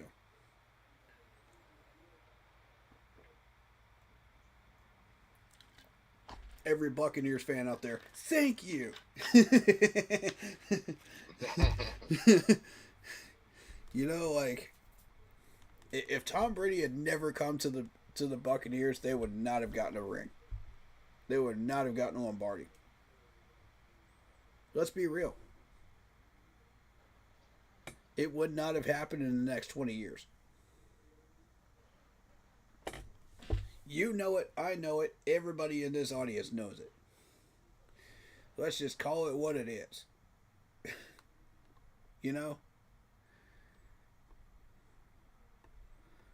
I saw a random article, a magazine cover, where they're honoring Michael Penix Jr. and saying, oh, he is... Everybody follow the leader, you know, for the Falcons. And I'm like, okay. We'll see.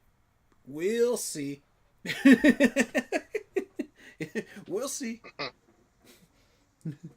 Because when push comes to shove, Michael Penix Jr. did not have a chance against this defense last year. And that's when Ajaro was not even doing his job right. Yeah. Did y'all forget that game? It didn't even matter to us, and we still clobbered y'all. So, yeah, I don't want to see these magazine covers doing this nonsense, man. Just, we'll see. Who's going to have the better career in about 5-10 years from now? Who's going to have the better numbers?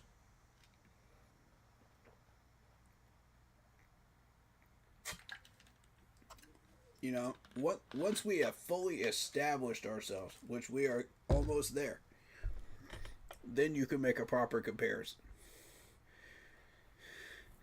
Because guess what, folks? In those next 5 to 10 years, the Falcons still won't draft a left tackle. They still won't draft a guard. They won't draft a center. They won't draft anybody on that offensive line. And it's going to put Michael Penix in a freaking hospital.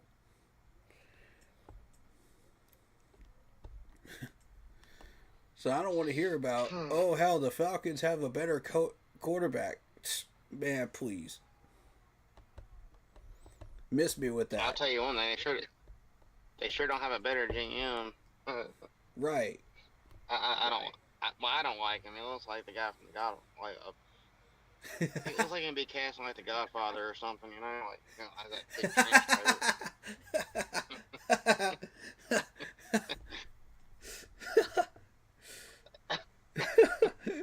That's good, man. I've always thought that. I I didn't even look at the guy's face. I mean, shoot, let's. He's straight up Italian too. He's straight up Oh, he Italian. is. He is. Hold up. I can tell. I can tell. You can tell. Yeah, the GM of the Falcon. Yeah.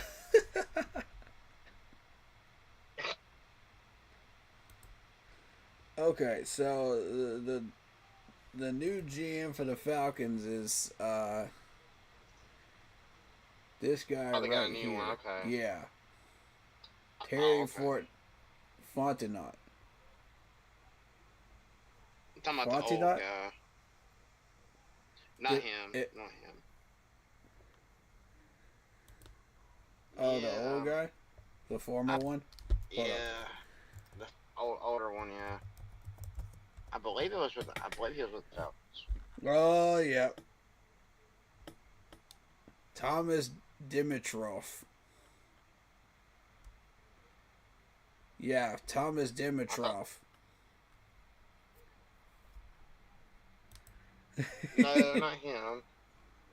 Maybe I'm thinking about the Saints. Yeah, you're probably thinking about the Saints. But honestly, just looking at Thomas Dimitrov, he reminds me of what's his name off of Harry Potter stuff. Definitely. He looks like Johnny Depp. Who was the character that Johnny Depp played? You know, in the creatures and where to find them. It was him. That's what he looks like to me. Especially this picture, man. What the? He looks straight up like Johnny Depp in that picture. I'm like, what the heck? You give him like silver hair. Hold up. I'm gonna get a picture comparison. Hold up.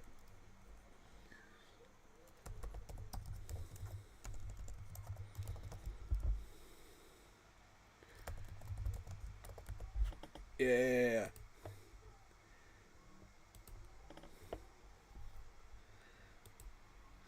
There his crazy butt is. Look at this. Look at this.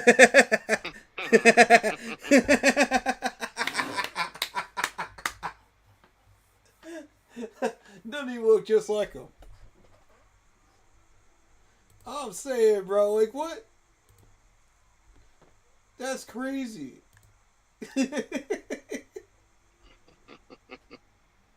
That's wild.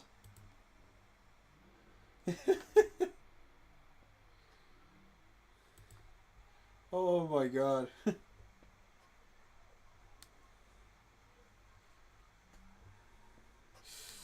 Oh god. It looks like you've been doing key lightning experiments with freaking Thomas Edison and Benjamin Franklin. He got struck by lightning. Look at those eyes. Anyway,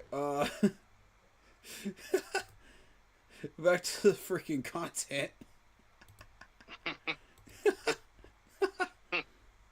Man, this is bothering me. I can't find him, man. Like, I can't find the guy I'm talking about. It's driving me crazy now. I'll find it eventually. I don't worry about it right now. I'll find it. Mickey Loomis. I don't think it was. Was it Mickey Loomis? Mickey Loomis is the GM for the Saints. Who am I? Who? Look, man. No, that's not him either. I could have swore he was with the Falcons. Jason Licht is the the GM for the Buccaneers.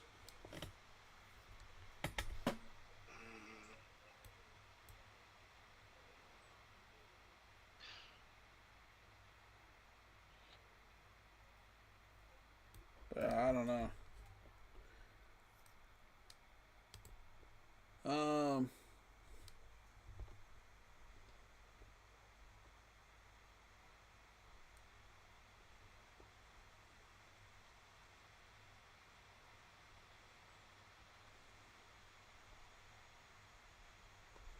I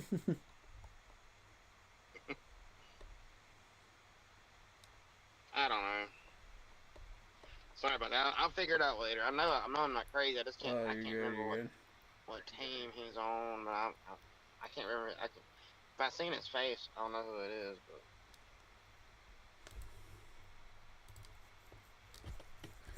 All right, so.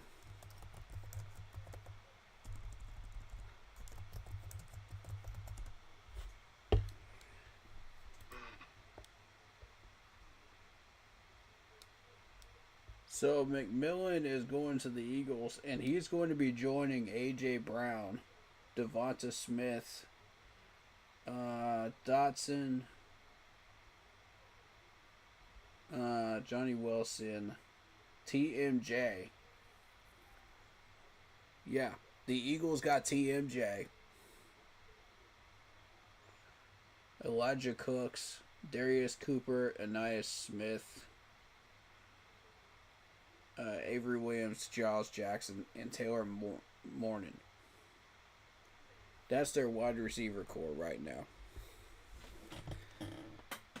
So, I mean, this is a very dangerous Eagles wide receiver core. And you've already still got Saquon Barkley. You've got Jalen Hurts. You know, you've got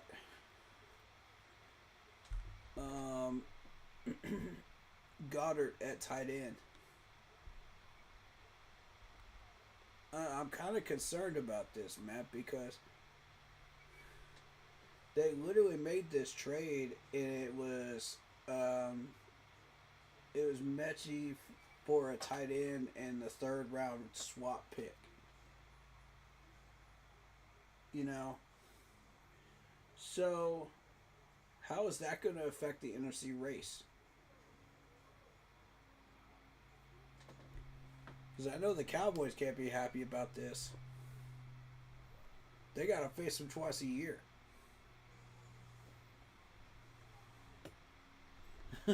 So, we'll see how this goes, man. But I got to be honest with you. This is wild. Okay, I found it. I knew I wasn't crazy. Okay. He is with the Falcons, but he's the owner. That dude.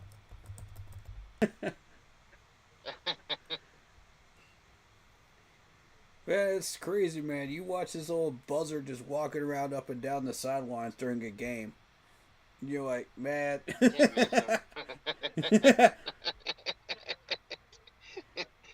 Man, walks like a doggone buzzard, too. Just strutting around, just like. You know, it's like, come on, man. It's like, we know you're rich, bro. We know you're rich. Like, you don't have to, like, walk around the sidelines and own that crap. You know what I mean? Like, oh, God. And he's also the reason they haven't drafted any offensive line, too. This is the man that just refuses to accept the fact that, oh, you need offensive linemen to build a team. Well, I was wrong. He is not Italian. He was born to a Jewish family in Queens, New York. Oh. American businessman. He's a Jew, man. Best known as Jewish man. Oh wow, That's what's up. He's the co-founder of Home Depot. Wow, I didn't know. No kidding.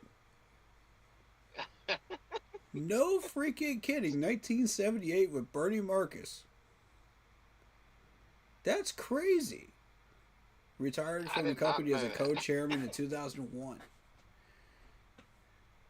And he also owns Atlanta United. And the PGA Tour Superstore? Really? Huh. He's got some money. His blank family of businesses also includes ranches in Montana and Mercedes-Benz Stadium. Yeah. Values-based approach and commitment to giving back. Dang.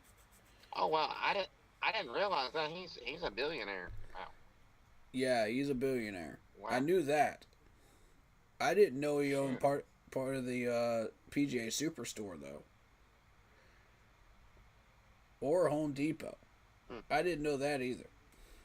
So, I learned something new about him today too.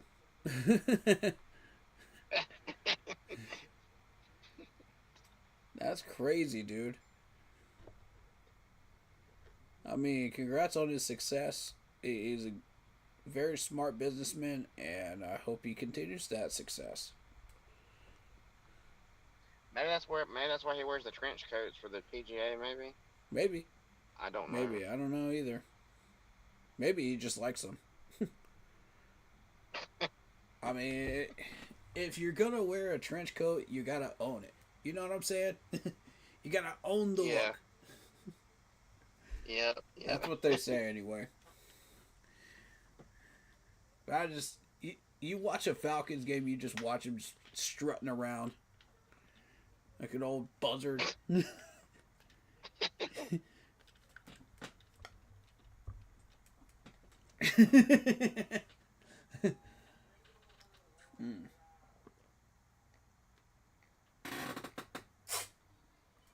That's kind of fun. Junk is hilarious to watch. But Here's a random fact about him. He has been pictured in a blue sport coat and a T-shirt that says "There is no finish line."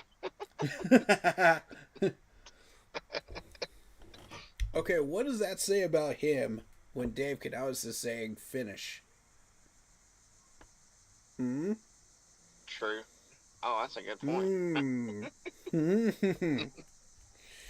And we finished off the Falcons in that last game in their own stadium, didn't we?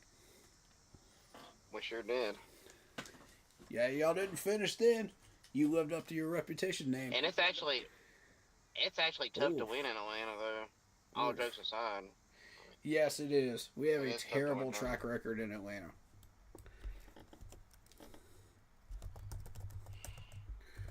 Win ratio in Atlanta.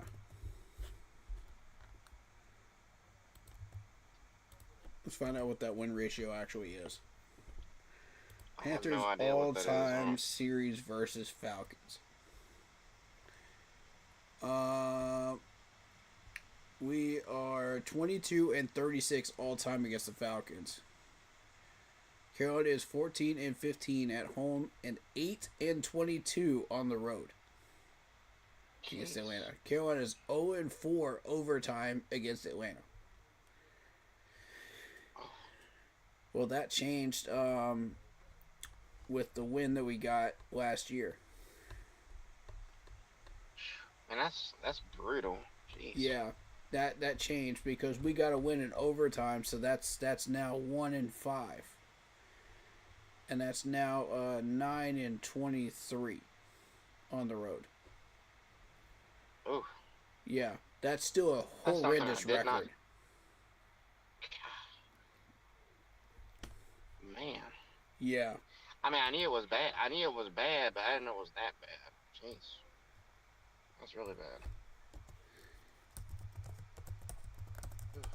bad. Here is what our record against the Saints is. 28-32 all time against the Saints. Carolina is again 14-15 at home and 14-17 on the road. Carolina is 1-0 in overtime against New Orleans. And that's counting up through 2024. They didn't count the 2 games that we played against them last year. Interesting stats. Same thing with the Falcons. They didn't count the 2 games that we played against the Falcons last year. So, that's still horrendous records. And we got to change that. And that starts this year.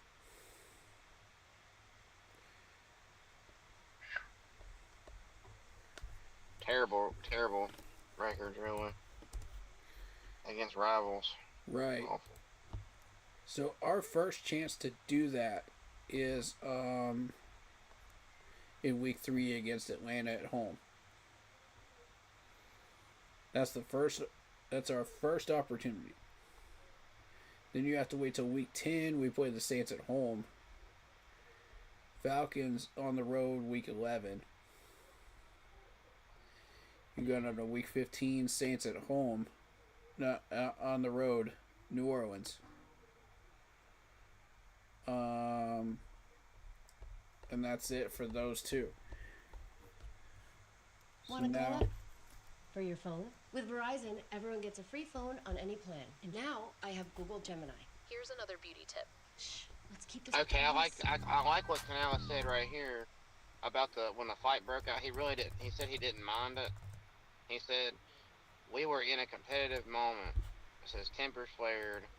We tried to push the guys to the edge. They're a little bit over, but at the same time, that's the edginess you have to play with when we have these opportunities. We have to play a physical style of football. And so sometimes it goes a little too far. I don't think you push these guys too far. Or too hard. Because, they're going to face these kinds of conditions on the field. So, I mean, by his standards, maybe, but by the NFL standards, probably not. And he said since this is the final practice, which was today, I'm guessing. Yeah. He said that he wanted to be the hardest practice of the training camp. Good. Very good.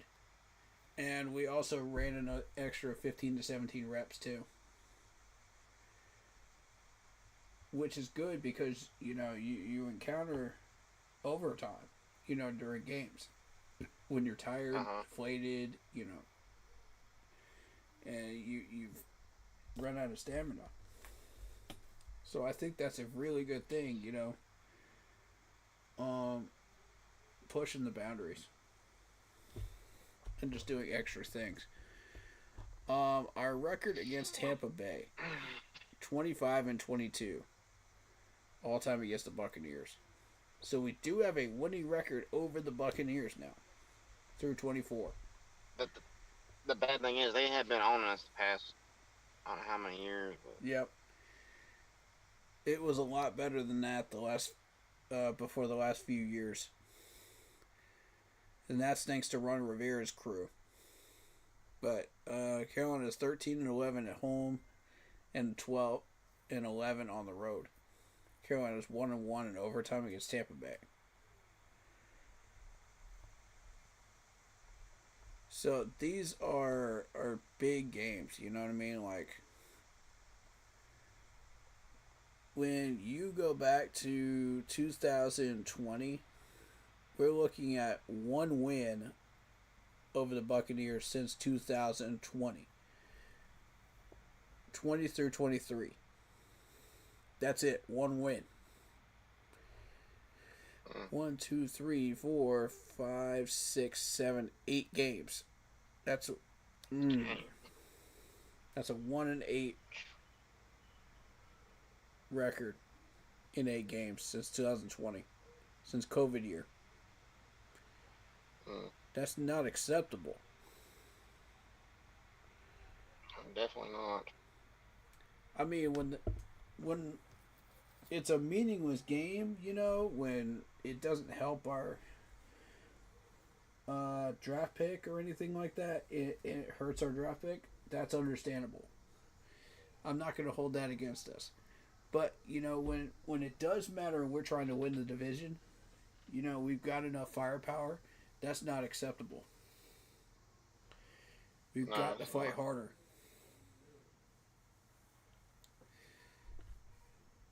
Alright, so here's the one I was talking about. It was 2023 with Steve Wilkes' crew. Right? This is the one that Steve Wilkes should have won. Because Tampa Bay wasn't scoring more than 20 points. We scored 18 in that game. They got 21.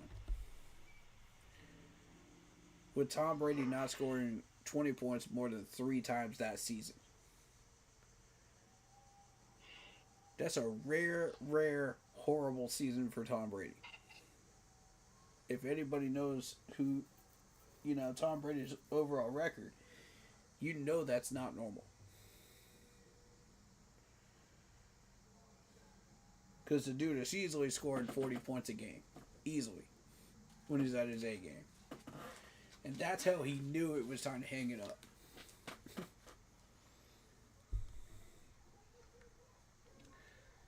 That win could have gotten us into the playoffs. And should have.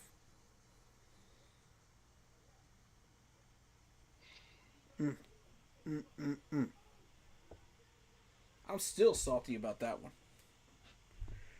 Yeah. 2 years later, I'm still salty about that one. I'm just being real, man. We have got to do better. If we know that there is a way to beat these teams, we have to take advantage and do it. Let that be a lesson for us, going forward.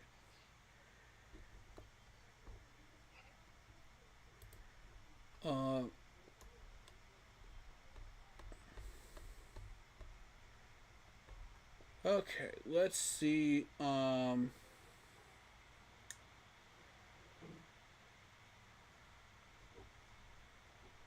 Let's see what's going on with this Blueprint trailer. I want to see this Blueprint trailer.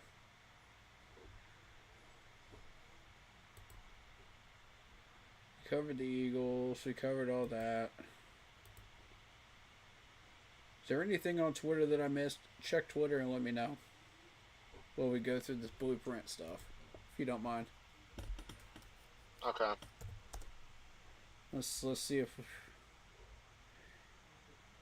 Because if there's something to pay attention to, then I want to pay attention to it. Let me see if we missed anything. Uh-oh. Unk's doing a stream on the Frank Wright stuff. Oh, good. Oh, my God. My whole thing is like, you're passing the buck. And now you're saying it's his plan now? Like, excuse me? Like, you can't do that, bro. You're going to pass the buck when you fail, bro. As a head coach. Here's one little tip point that I found. I don't know if you... We can't escape Frank and Matt, man. I'm telling you, we can't. For some reason, we can't. They actually extended the practice today. Yep. 15 to 17 snaps. And Dave Canales was quoted as saying, he looked at these players in the eye and said, he just didn't feel right unless we extended those plays. Because they were hungry, they wanted to make some plays. He was like, I would not feel right if I ended it here. I wouldn't be able to look these guys in the eye. I was like, dang. Okay. That's how you feel. That's what I'm saying. Like, the player is saying, we want this. They're hungry. Yeah. They're like, feed me some plays. That's what I'm talking about, man. That's the type of energy we want to go into Jacksonville with right there. That's exactly it. Right there. I want all the starters to feel that hungry, man, when we go into Jacksonville, because that's what's going to help us win right there. As long as we execute and do what we're supposed to do. Yeah. That should be a dub in Jacksonville. That should be a dub in that should be a dub against Arizona. And we'll go into the Falcons with that kind of confidence. You know what I'm saying? With that type of energy. That's what's up. That'll be 2-0 against these opponents going into Atlanta. That's dangerous right there.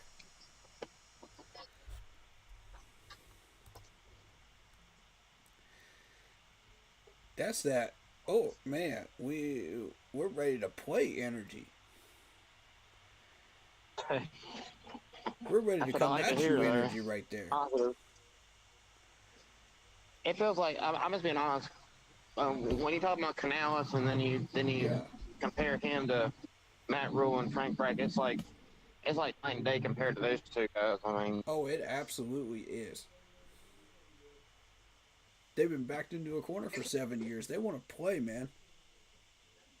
yeah. Yeah. What happens if you box somebody into a corner in the UFC, man? That's what I'm saying. Like, this team's about to come out swinging. They ain't gonna be ready for it. I know they won't. I don't know about the rest of these teams, but I know they won't.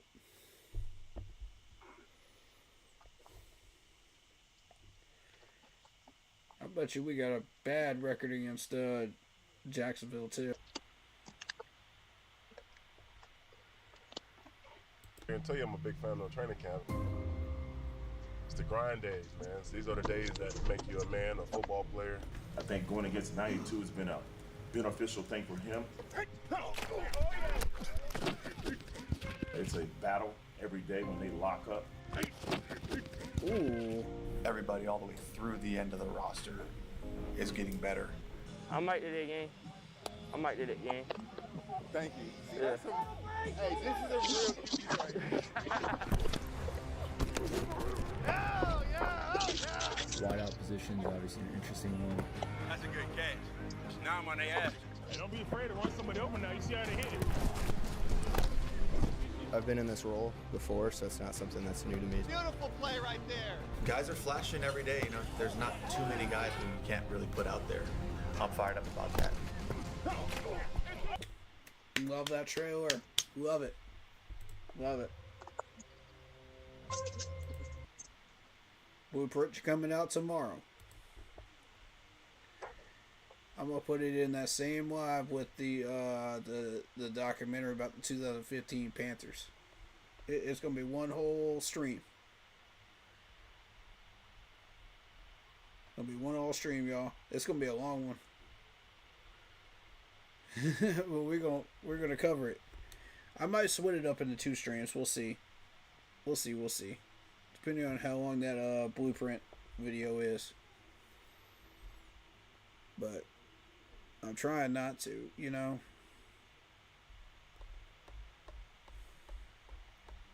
But I'm happy about that one. Let's go.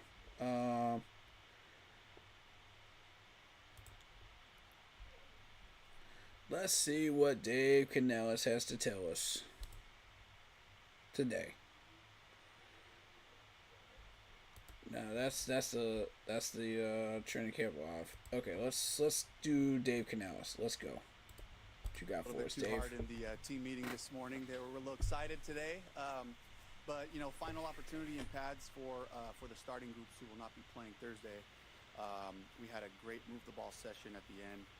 It got heated towards the end, kind of going in there.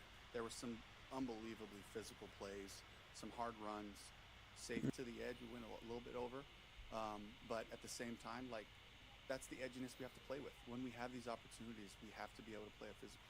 What is your definition of a physical style of football? What would you say is a physical style of football?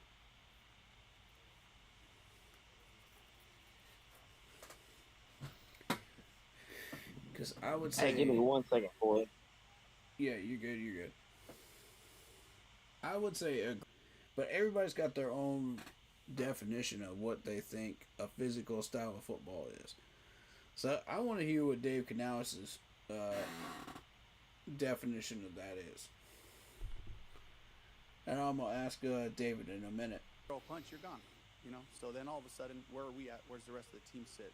You know, when that happens. So Exactly. Thank you. Thank you for recognizing this, Dave Canales, because it is that important. And I think this whole thing was a huge wake-up call when he saw XL, you know, in that fight. Yeah. we don't want to throw his. Maybe he didn't see that in Tampa Bay when he was a coach down there. Maybe that wasn't a thing, but it is up here. Because tempers flare when you got a good freaking football team. It's just a thing. It's passion. It's energy. So, recognizing that is a very good thing. Good teachable moment right there, but a fantastic day at work. Exactly. Matter of safety too, just because hitting hands on helmets and stuff like that. Like, is that a concern at all too? Hands on helmets. Is that a concern? If it draws flags, then yes. If it does not, then no. Sure, but I mean honestly, it's just don't punch your teammates and don't punch other teammates. Like let's make sure that we play with the 46 guys we brought to the game. Exactly. Well said. And that's got to be the focus. Didn't see who all was involved, but we saw JC, Icky. Did you get a good vantage point of? There's a lot of guys chirping both sides. Again, like this is like the dog days of camp, and this is the one last shot in pads. And the fact that it spilled over after practice. Today we're all family. It's gonna get heated like this sometimes, but we gotta move. We're a family, and we gotta move forward together. Wow. He is really taking this leadership role seriously, man. I love it. I absolutely love it. Chuba, give him captain status. Give Chuba captain status. I'm saying it now. Give him captain status. Step forward for him. And I'm so proud of him. And stuff like that. You don't see this normally. And take it from somebody that's been to several training camps at Spartanburg and whatnot. And, for him to step up and do this is big. And that leader that I have waited and wanted. You see my point.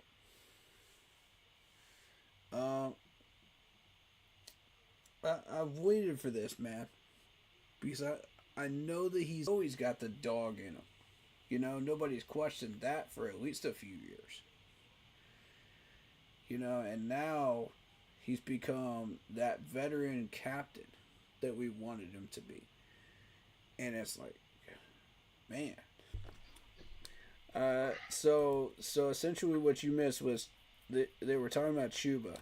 A lot of guys chirping both. They took it, they crescendo to a place that I want our football to be, and we have to be comfortable operating there.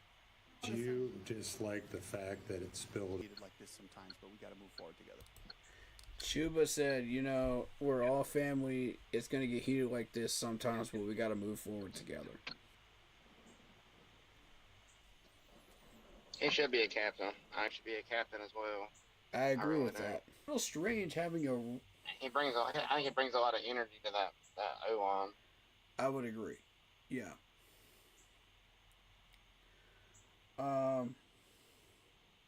Yeah, and I think if you gave it to him, a lot of people would be like, "What are you doing? What are you doing? Don't give him captain status." Blah blah blah blah blah blah blah. And right now I can't disagree. So, but the situation is what it is. He didn't really have a rookie year, thanks to Frank, and then. When he finally did get a rookie year, it wasn't that great. So, I could see where these people are coming from as far as the captain status argument. But as far as him being our future franchise quarterback, now that's a different discussion. Entirely. So, I say we got to get through this year first before we start talking about that. See how he does. Yeah. But, all right, so I wanted to... I think he has potential. I agree with that. I wanted to revisit what Dave Canales said about a physical football team. What's your definition of a physical football team? What my definition of pretty much hard nosed, take no crap and just like go hard as physical, I agree with that. I like that definition. That's a good one.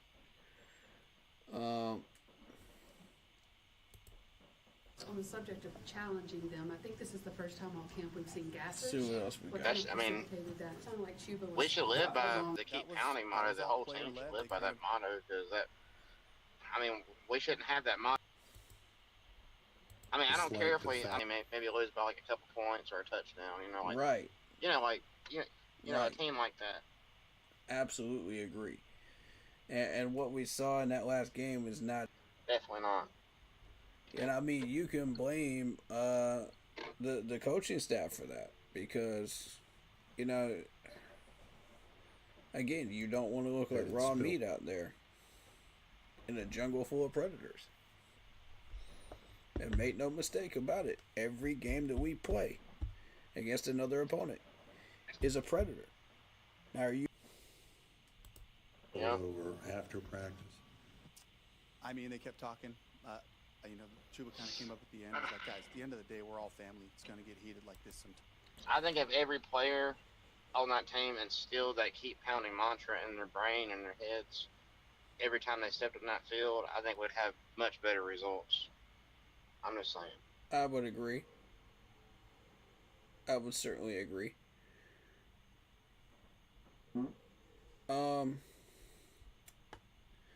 So that's interesting to me. That's very interesting to me. But we got to move forward together. on the subject of challenging them, I think this is the first time all camp we've seen gassers. What kind of precipitated that? Kind of like Chuba was. That was on. I agree with that. They've been talking to each other, holding each other. That is very interesting. The pre-snap stuff that I've been harping on, I'm not a big fan of the gassers. I believe that we practice hard enough. We don't need to do that kind of stuff. He's not a fan of the gassers.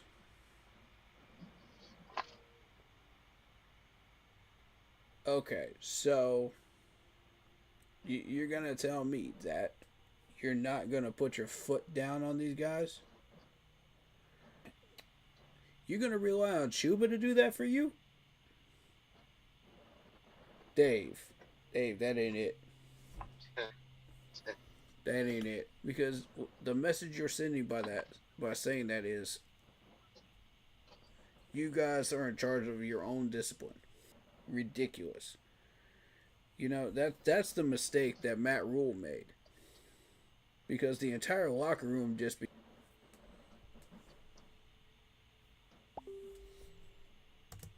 and try to add more volume to the high intensities that I'm expecting in all phases.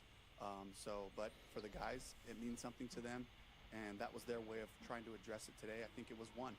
I was so confused. We were going into 7-on-7, and all of a sudden they're saying sideline. I was like, no, let's not move the ball yet. And then I was like, there was kind of like Bryce and Chuba were doing it. Bryce and Chuba were making them run gassers. JC Horn kind of got into it during the game. Is there like a level of intensity that you guys saw last year kind of brimming that kind of gave you confidence during that run? Did you hear about that one play in practice? I don't know if it was from today or yesterday where the offensive, the center, Austin Corbett, they actually switched positions and had Austin throw the pass and Bryce blocked. Like, what is that? And you never know what situations are going to pop up. You never know what you're going to need to do. So you got to be prepared for anything. Are they trying to work out some trick plays or something? You never know. That was my first take on. You can only run these like once a game. Once a year, because once they get it on tape, that's it. Oh, yeah. Then you're cooked. I want guys' personalities to show up, and the more that they know what to do and have confidence in who we are and what we're doing, the more their personality hasn't said anything, but I hear him. Exactly. If that's not you as a player, don't try to take on that extra personality. Very true. him every play because he's smacking somebody. Agreed. It's a receiver trying to block him. It's a running back in the hole. It's like that's just the way he does it, you know. And we have other guys with bigger personalities. I agree with that. Everybody has to do their own thing. I want them to be like you know. field as well. You know, Be yourself. Go out there, be yourself. Be the best version of yourself. Respectful to the other team. Yeah, In correct. regards to what happens. And be respectful. Play, you know, but yeah, I want these guys to show who they are. I want all of it. Coach, you don't want to try to be somebody else. Background on yesterday. Can you just expand a little bit on the character it takes to go down to the UFL drive? Yeah, I'm glad you asked. I had a great I go through the warm-ups with the guys, and so, you know, Bryce just showed up, and so I was like, hey, I got a spot right here, and so even just today, you know, just enjoying the day, enjoying the moment, and he was like, the one thing that I learned playing in the UFL is guys are playing for the love of the game. You know, it's about passion. Guys are playing for the love. And it's about proving something to themselves. Find another place you can play football to kind of prove that, and I just got chills hearing that. I was like, that's it right there. That's the mentality, you know. Yeah. At any level, you know, especially you know, to be able to do this. So it was that's really a fact, bro. Yeah. Would you like to see UFL become a minor league affiliate of the NFL? Kind of late into the presser, and I was talking to David about this earlier. You know what if there was a minor league, you know, affiliate of the NFL like they do in Major League Baseball? I've never thought. You know, what would that look like? You know, how hard would these players play, you know, to find their way to that level? So I really do find that interesting right there. Expand the draft and get more players to us, you know? I don't have an opinion on that, but I do know that that's useful film that we have to evaluate right now, and so we do take advantage of that, and the communication that happens with personnel departments in the NFL and personnel departments at the UFL, there's a lot. Yeah, so the players that don't get drafted would end up in this this league, you know. That's man, I like that. We should do that because these guys will be able to still play football. Who is technique, you know, footwork, everything. It gives the scouts a little bit more to do, sure, but you know it's worth it if you PJ Walker in the Canadian League. You know what I'm saying? Like you just never know. A lot of interchange that happens there. Like Berkovici from practice and working with the guys. Yeah, and having playing experience himself, you know, he brings a wealth of knowledge. He's been in a couple of different systems. He was with Cliff Kingsbury for a bunch of years in Arizona. You know, and he's got to, you know, it seems like everywhere we go, he's worked with or played for somebody. You know, as recently as you know, a friend of mine from Los Angeles, where Burko played high school. You know, at Taft High School in Los Angeles, California, ran into him. You know, at the Houston joint practice. But I think Burko's just, you know, he's made right. He's developmentally minded. You know, he wants to be all hands on deck. He's courageous to bring things up that may seem a little bit out of scheme, and he'll say, hey, I think we should look at this, you know. The guys before practice, Yeah. What was the message? Last stand pads. Let's capture it. Let's go get it. Okay, let's and you know, half of our team played a lot of football just a couple days ago, so they had to call it up, you know, and I've just kind of said to them, like, this is what it feels like on Wednesday after just completely sore still. There's thises and that's, about half the amount of plays planned, and JC and Derek Ball. Yeah. Bryce want to play, the drive was going on, so. That's a quick update on Tremble and Damian Lewis. Yeah, so Tommy is doing great. He's running full speed. He's looking towards just trying to get some more physical contact and get that adaptation part before we can fully clear him. He won't be playing this week, but he's on track. He's had no setbacks, and so we're excited, you know, to get Tommy back on the field doing something, you know, real soon. Yeah, I believe so, you know. So, but again, that's saying that once we put him through the physical part of it, he's got to push on people. He's got to get some, you know, get his base underneath him and leverage and all that. So we still got a couple weeks to figure that part out. Damian's getting stronger every day. You know, he's getting his stability and strength back. You know, I was told he could play this week if we had to. We're not going to do that because he's still getting stronger. We want to just capitalize on that part as we go into the season. But I wouldn't say he's 100% playing for week 1. This is a progression just like anything else. So we'll have to, you know, he did a great job today in practice, got out there, made a really strong throw.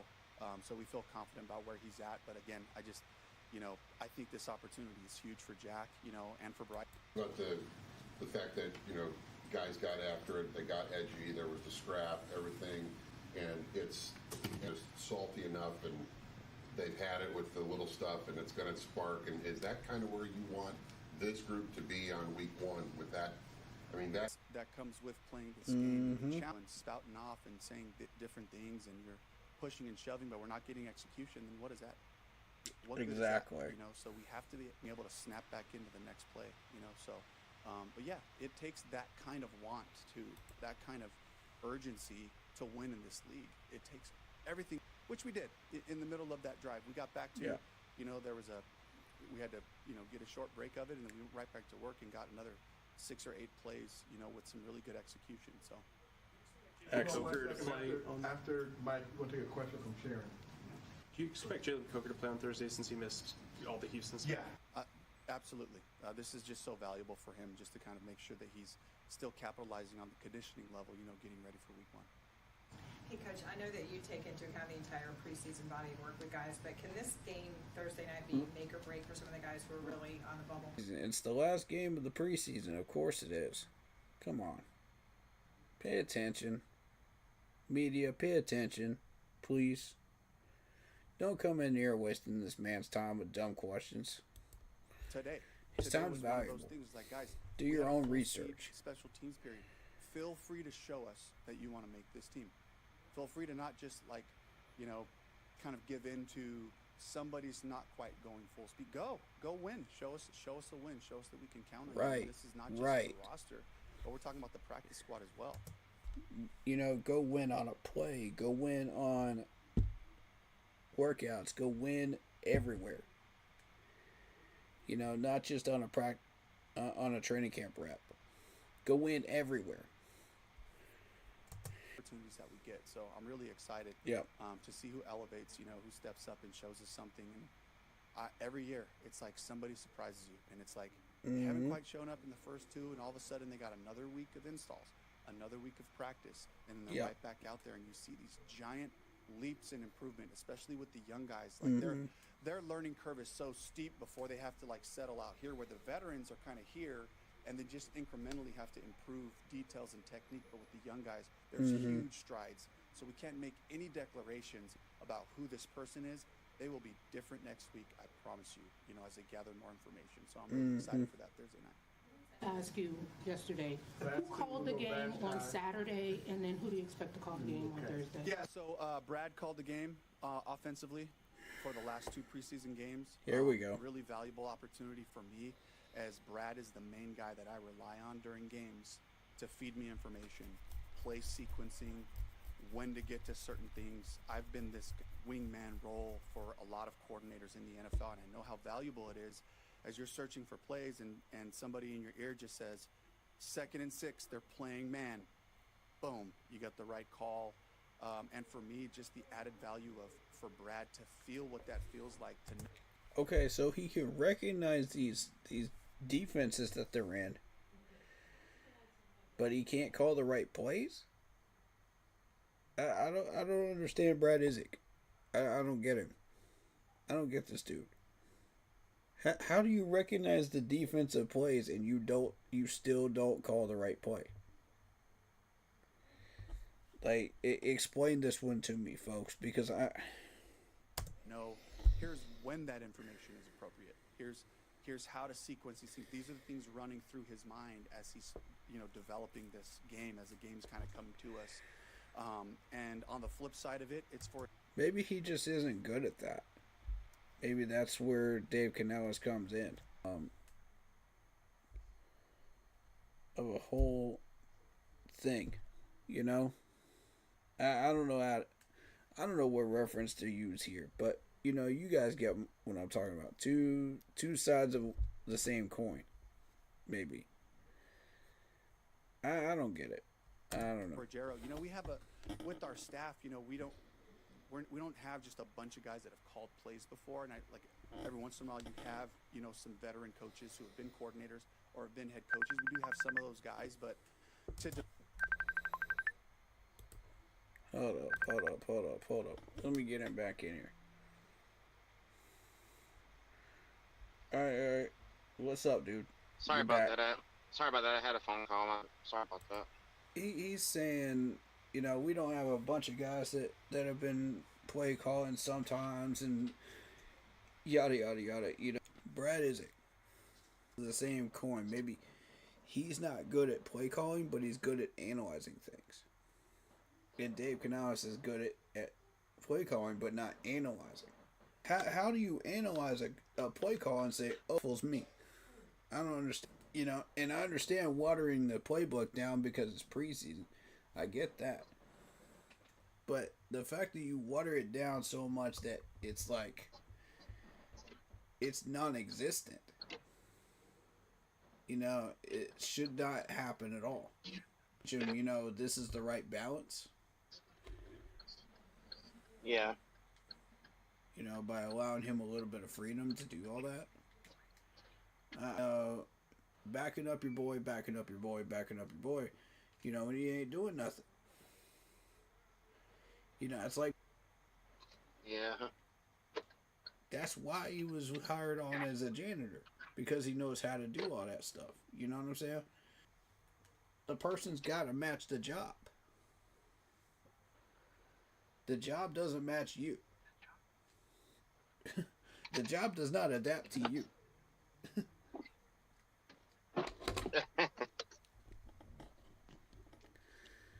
You know, that's like saying I'm a rocket scientist, you know, and yeah, I get it. You expect the brain surgery to be like rocket science, and it's just not. It's not, bro. It's two totally different fields. So that's Brad Isaac's brain, I think. He just doesn't understand that this is not how it's supposed to be. Maybe, I don't know. Maybe I'm reaching, y'all. Maybe I'm reaching. I've been known to do that before, so I don't know. He keeps making up excuses for him, and I'm like... To feel what that feels like, so that when... Bro, Cooley don't know what he's doing. Hansen is good, though. Hansen actually called a pretty good game. Jero's asking for information in between drives. It just comes out of a different... It's that perfect balance. Different set of eyes when you get to experience it. But Jero and I will call this game. And I mean, it may seem weird to people. You're not playing the stars, but you're calling it. But again, it's for he... The gyro is being evaluated, too. People need to understand the gyro is being evaluated, too. So y'all really need to look at this dude with a fresh set of eyes. You know, and when you're looking at the different coordinators down the board, you're thinking, okay, treat it like the players, you know, where they're all being interviewed for another job as well as this one, if they fail here. So that's my take on that. Sequence of winning a game, of striving, of making adjustments, and kind of utilizing the new information that the guys have. You know? It was Pete Hansen last week, and then Jonathan Cooley the first week. All right, so yeah, just kind of building off of Sharon's question. Doing right first and foremost. The play style that we always talk about that we're looking for, and then I think, you know, big picture wise, it's like who can cover kicks, who can make tackles, you know, who can block guys in the return game, and kickoff return or punt return. Those are the things to me that I just can't call up opportunities. We're not going to call up a guy who can't play on teams because it's not worth it. They're not getting called up typically, sometimes, but typically they're not getting called up to start on offense or defense. Mm-hmm. They're getting called up to be a depth player available for when guys that we can count on who have a physical, aggressive nature, but also understand what we're doing. And that's what these opportunities are about. Yep. Thank you. Yeah, so the special mark on special teams, you know, if you're trying, you know. So, yeah. Thomas Davis, big week. You've For Dave Canales, get this roster down. Go out and put their best foot forward. Going through some of the rig for the regular season, but the interim period between the last preseason game and that first regular season game, we could see some roster shuffling, and that's what this game on Thursday is all about. Starters, a 53-man roster, trying to make that case to be on that active roster week 1. And they're still going to be. And I'm gonna make sure I mention this too. We're gonna wait until I'm in one whole stream. So that's what we're gonna do there, because that's gonna be an entire stream right there. It's just talking about who got cut. A lot of guys, they're going to have the opportunity to show what they can do. I think this is one of the first years we've delayed the cuts. Like I thought, like back in the day, we used to like cut players every game. But yeah, and it's because it cut down from 4 to 3 and now 2. You know, so I don't know. But what can you offer this team? I don't like how that works. What kind of value do you have in that area of the game? Because when you have 4, it put pressure on these guys. You know, on doing your job as a defender, as an offensive player. What else can I contribute to this? Players will be cut down from 90 to 53. 90 to 53. So there's no intermediate cut. That's crazy to me.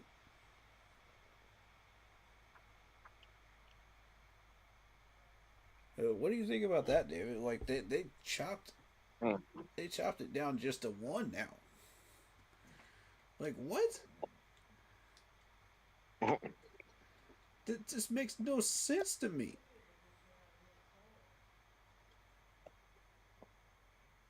I don't understand why. You gotta have some pressure on these guys to try to make the 53. You know, you can't just cut it down from 4 to 3 to 2 and now none. I don't like that. I don't like that.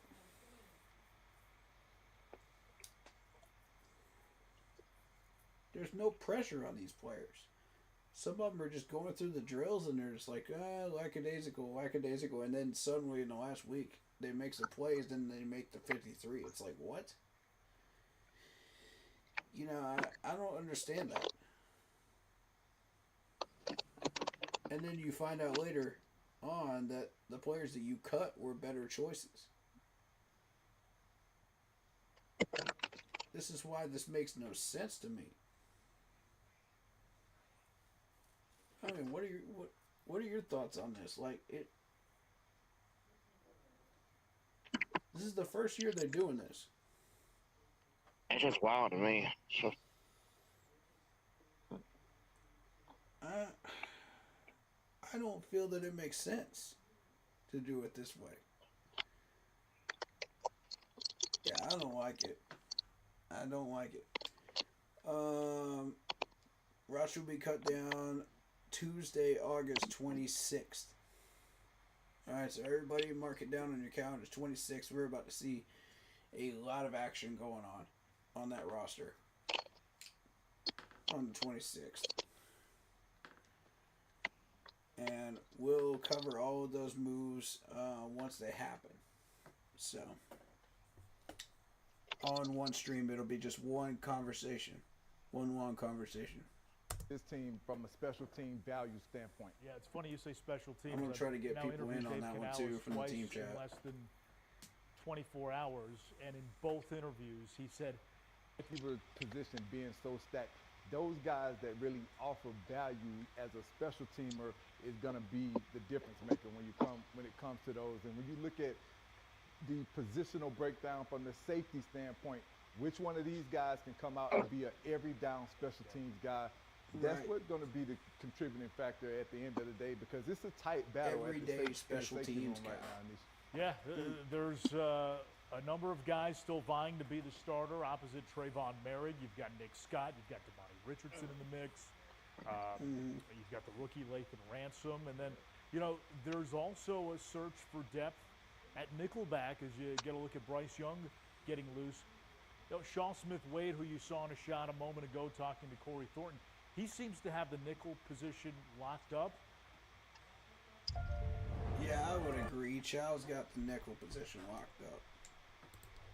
There's not really a question on that. It's what's behind Chow Smith Wade, that's in question.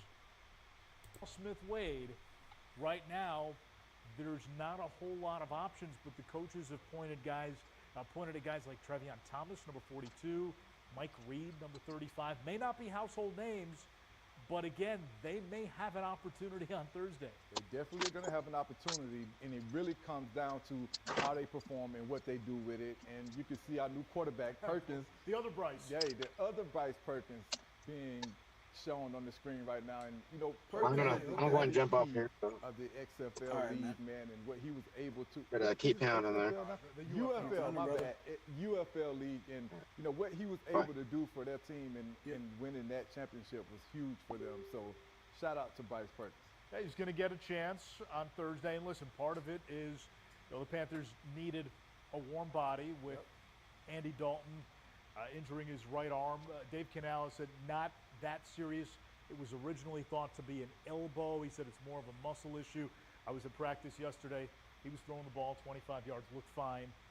Dave Canales said, hey, if this was a regular season thing, probably would not impede him from being able to play. Yeah, I mean, we see it happening all the time. When we played Cleveland in the first week, we saw them pick up a guy, and you need extra bodies, but what it also does, it gives these guys an opportunity to showcase their talents. And as a player, that's all you can ask for is an opportunity. Exactly. And he has that right now, and he'll have that on a big stage against the Pittsburgh Steelers this weekend. All right, so you want to get the roster down to 53. Big number 50 is going to be on the 53. Robert Hunt, a Pro Bowler last year. But let's go back to last year's roster breakdown.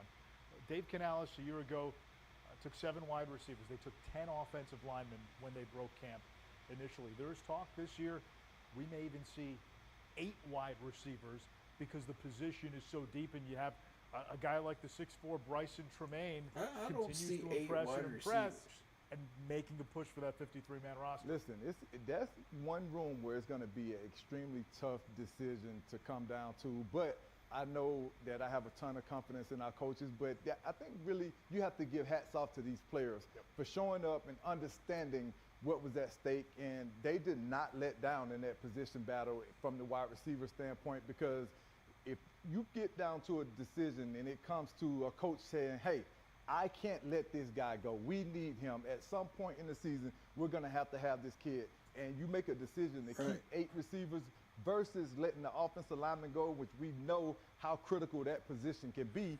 We had the good fortune of being able to have some really solid backups at the offensive line position last year that helped us out tremendously down the stretch. But really solid? So you're saying Josh Neiman and Zavala are really solid? TD? I'm going to have to respectfully push back on that one. Just a little bit. But,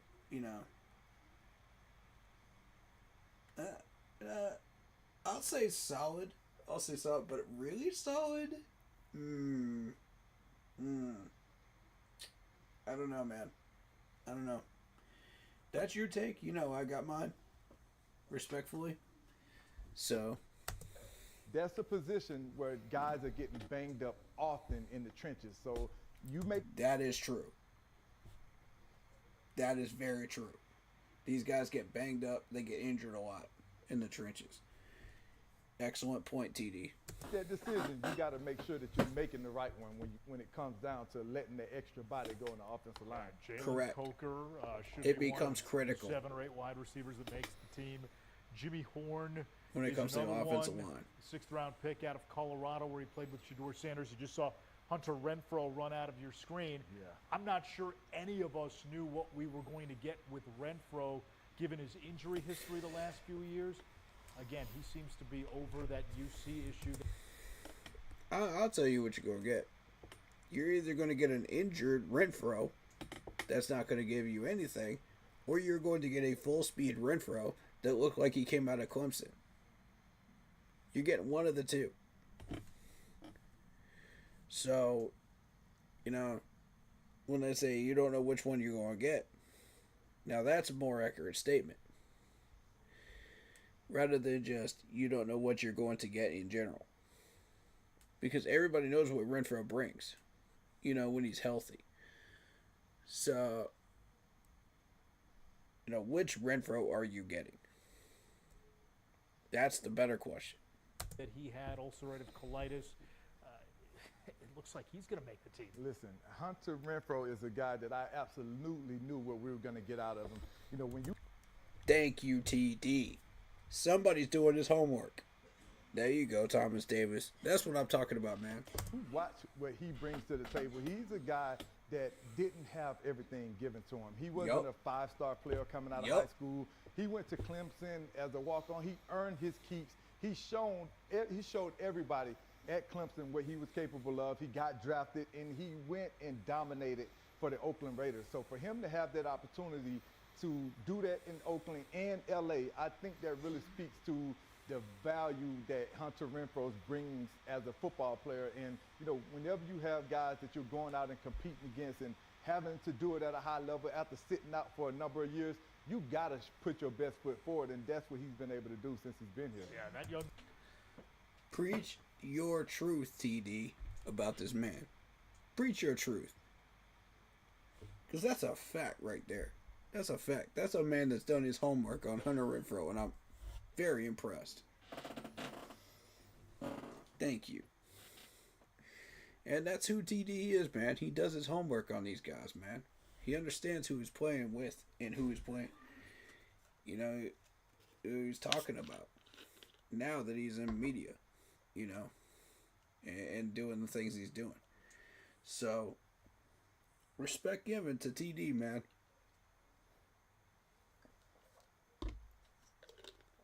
Yeah, Thomas Davis has always been a real one, man. And he still is. Man, 87, he has made flash plays and joint practices in the games. Bryson Tremaine, a young man who had to walk on at Stanford. Actually, okay. Brad Idzik, the Panthers offensive coordinator, helped recruit him to Stanford.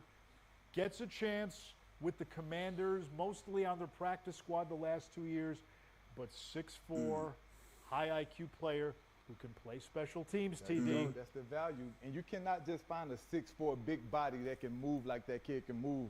So whenever you have an opportunity to add them to your team, you take advantage of it. You don't let them go down and say, oh, we'll cut them and then try to bring them back. Because if you put them out there, we know that other teams are looking at this roster, in particular our wide receivers, and trying to snatch these guys up and put them on their roster. Very true. And you know this, right? Teams in the preseason, when they have certain guys that they like, they'll try to keep it on the hush-hush because if there is a probability that you might need to sneak them through waivers and get them on your practice squad, you want to do that. But then some guys continue to make plays and make plays. You just can't and Bryson Tremaine has kind of been that guy where now you've heard the coaches openly talk about him because it's hard to keep him under wraps. Absolutely. Whenever a guy stands out like that and you just continue to make plays, you can sit there and you can try to go under the radar, but the more plays you make, the more your name is going to get called, and more people are going to understand and know that you're here and you're for real. You know, the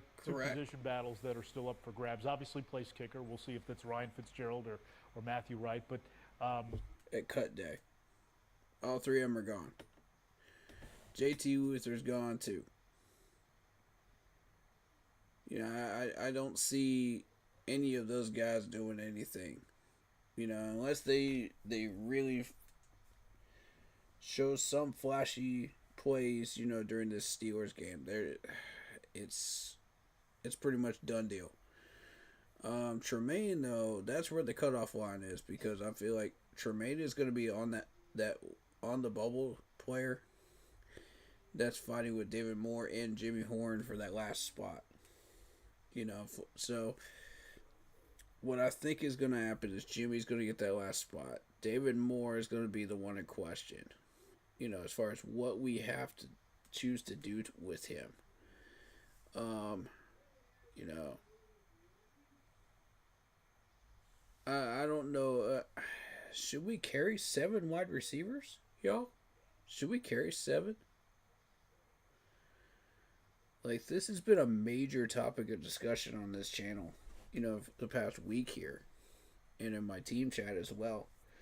because this is not an easy choice.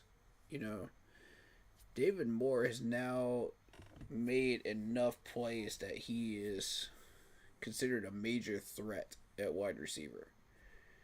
You know, and, you know, I don't want to just stick him on the practice squad and have somebody steal him from us. But at the same time, like, we need him available just in case we get an injury with the main six. You know, to where we could just jump him in there. And have him complete that wide receiver room. You know, but if you're going to move him for a pick, it's got to be around a 5th round pick, probably. And I would like to get something for him if we're going to do that. You know, rather than just stick him on practice squad and just let somebody else steal him. Because you know they will. He has way too much talent to ignore. Somebody's going to grab it. Him and Tremaine, both. Tremaine, I would not mind seeing him on the practice squad. You know, for that reason. But I don't think he's got quite the amount of talent that David Moore has at this point. But he's getting there. So I think the longer this preseason goes on, the more Bryson Tremaine, you know, gets more and more dangerous and more valuable. So it's going to be a difficult decision with both of them as far as what you want to do with them. David Moore is really the one that gathers the most attention and is going to be the most challenging decision. I'm leaving that up to the chat, and I'm leaving that up to the comment section. What do you guys think we should do with him? You guys let me know. We've also got in the defensive backfield, as you look at the receivers currently on the roster. What we're going to do is we're going to put up a poll during the blueprint video reaction. That's coming up tomorrow. And we're going to figure out what everybody thinks that we should do with David Moore in the chat. I'm going to put up a poll in the team chat as well for that tonight. And we'll have that running for the next 4 or 5 days and just see what people think in the team chat want to do with him too. I think we already ran that poll, didn't we? I think so. In the team chat. And it seemed really divided, which it should be. I'm not surprised. So, I don't know. Tough call. We'll get to the safeties in a second. Take a look at that screen. So, McMillan, Thielen, Leggett, Jalen Coker, those 4 probably locks. Jimmy Horn looks to be a safe bet. So, there's 5. Hunter Renfrow David Moore's a guy who played for Dave Canales in Tampa, in Seattle. He's well respected in that room. The Jimmy's coaches really like him. You would have to think David Moore figures to be. You've worked hard. Yeah, here we go. They're about to go into that whole David Moore discussion in just a second here.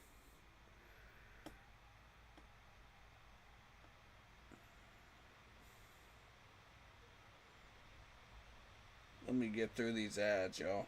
Hold up.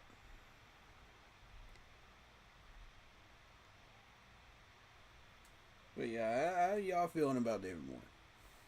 What's the take on this stream? What are y'all feeling? The mix, and then you've got Renfro, and then Tremaine. There's some tough decisions here if you go to 7. That's why you're hearing 8 as potentially the number. Exactly, because it's tough to make these decisions and to make these cuts because you're letting a guy go in particular. You talked about David Moore that has contributed to your team. He went out, he made plays for us down the stretch, and we know what he brings to the table when in a live game. Some of these guys are unproven that we haven't seen in a real game, but we've seen them enough in practice to know that they have value and we want to add them to our football team. Yeah, and then for the safe. Yeah, for Tremaine, that might look like special teams. You know what I mean? So that's why they're considering 8. Position. If we can I pop can't up disagree the with that graphic discussion right of there. what that looks like. All right, so You know? I asked Dave Canales yesterday, and he said Morig is stenciled in at I'm gonna go ahead and say that Nick Scott is now questionable because he's that last game. Nick Scott looked terrible, and he looked average during the first game. But I think Damani Richardson's really pushing. Lathan's pushing up the depth chart right now, and I think that's the cutoff. Isaac Gifford is practice squad at best. Travion Thomas, practice squad. Jack Henderson, practice squad. That's what I'm looking at right now. One of the starting positions. Opposite Morrig, he said it's still open. It's Nick Scott, it's Lathan Ransom, it's Damani Richardson. 3-horse race to be that second starting safety. Listen, Agreed. Lathan Ransom is a kid that has definitely made a lot of noise. For me, it's between... And I know that this is going to sound strange. Putting Trayvon Moehrig at strong safety because... yes, he does have a lot of speed and you can move him around, but having him as a solid number one safety, strong safety, really sends a message to these wide receivers and tight ends out there that, we've got a rock solid safety out there, and you're not going to make plays on him like you did last year. Nick Scott looks questionable at this point, and hopefully he can get his act together. He's got one more game to get his act together. Otherwise, his job is up for grabs. From Damani Richardson and Lathan. And honestly, the way I'm looking at it, Damani, you're about to lose your spot, buddy. Because Lathan is coming strong for that spot at safety right now. I'm going to be real with you. Lathan looks good. And to have him out there and have Nick Scott and special teams, that's what we want. Those three safeties. Then, we'll put Damani out there as a backup, and we'll see what goes on there. But it'll be an ongoing battle throughout the year between Damani and Lathan, to see who continues to hit that number 2 spot. That's what I would like to see happen, but I know they won't do that because it's a Jarrell's defense. So what they're going to do is they're going to put Nick Scott out there, they're going to put Trayvon Moehrig out there, and then here comes the humongous battle between Damani and Lathan, for that last spot. So I don't necessarily agree with how they're going to do that, but again, it's the Gyro's defense. So this offseason, in particular with his pass, and coming downhill, putting licks on people. But I've been, and Nick Scott is the veteran of that group, 7 years experience, as you saw. Just because he's a veteran doesn't mean he should get the spot. And this last game against the Texans proved that. Anybody can lose that spot. So, Nick, little advice to you. Have a much, much better game, or you will be sitting. The screen, but Damani Richardson is a kid that I've been a fan of. He was a rookie last year, and he made a ton of plays. He's a kid that I look at and I say, whenever you want a guy to go in and completely take advantage of an opportunity, that's what Damani Richardson did last year for us. Every time he was in the game, he made something positive happen for this football team. And that's a fact. He's a guy, man, that I have a lot of faith in anytime that he's in the game, whether it's on special teams or whether it's at that other starting safety spot. So this is a key battle that is coming down to the stretch, and I feel like these guys all understand the importance of putting their best foot forward every single day that they touch the field. Richardson, especially this time last year, earned a spot on the 53 because he always seemed to be around the ball. Absolutely. Right. And it was obvious Damani was better than all the rest of these safety options last year. It was obvious. He separated himself. So, that's why he made the 53. But this year he's looking to make that step forward. Can he do it? Can he do it? And Nick Scott is opening the door for him. So we'll find out. And that's the important thing, and that's what you want from that safety position. You want guys that are going to be communicators on the back end, which first and foremost, you have to know what you're doing. You got to get in there. You got to study. But you also got to be in the right position because you're the last line of defense. If things break down, you got to be that guy that saves the day. And that's what Damani Richardson did for us a lot at this point in the season last year. And TD, the last few years, from that safety group, the one key stat that's been lacking, INTs. Yep. Nobody Correct. INTs. You are absolutely correct. And the amount of pass blocks weren't there either. That was much lower than I would like it to be. But the biggest one was the turnover battle.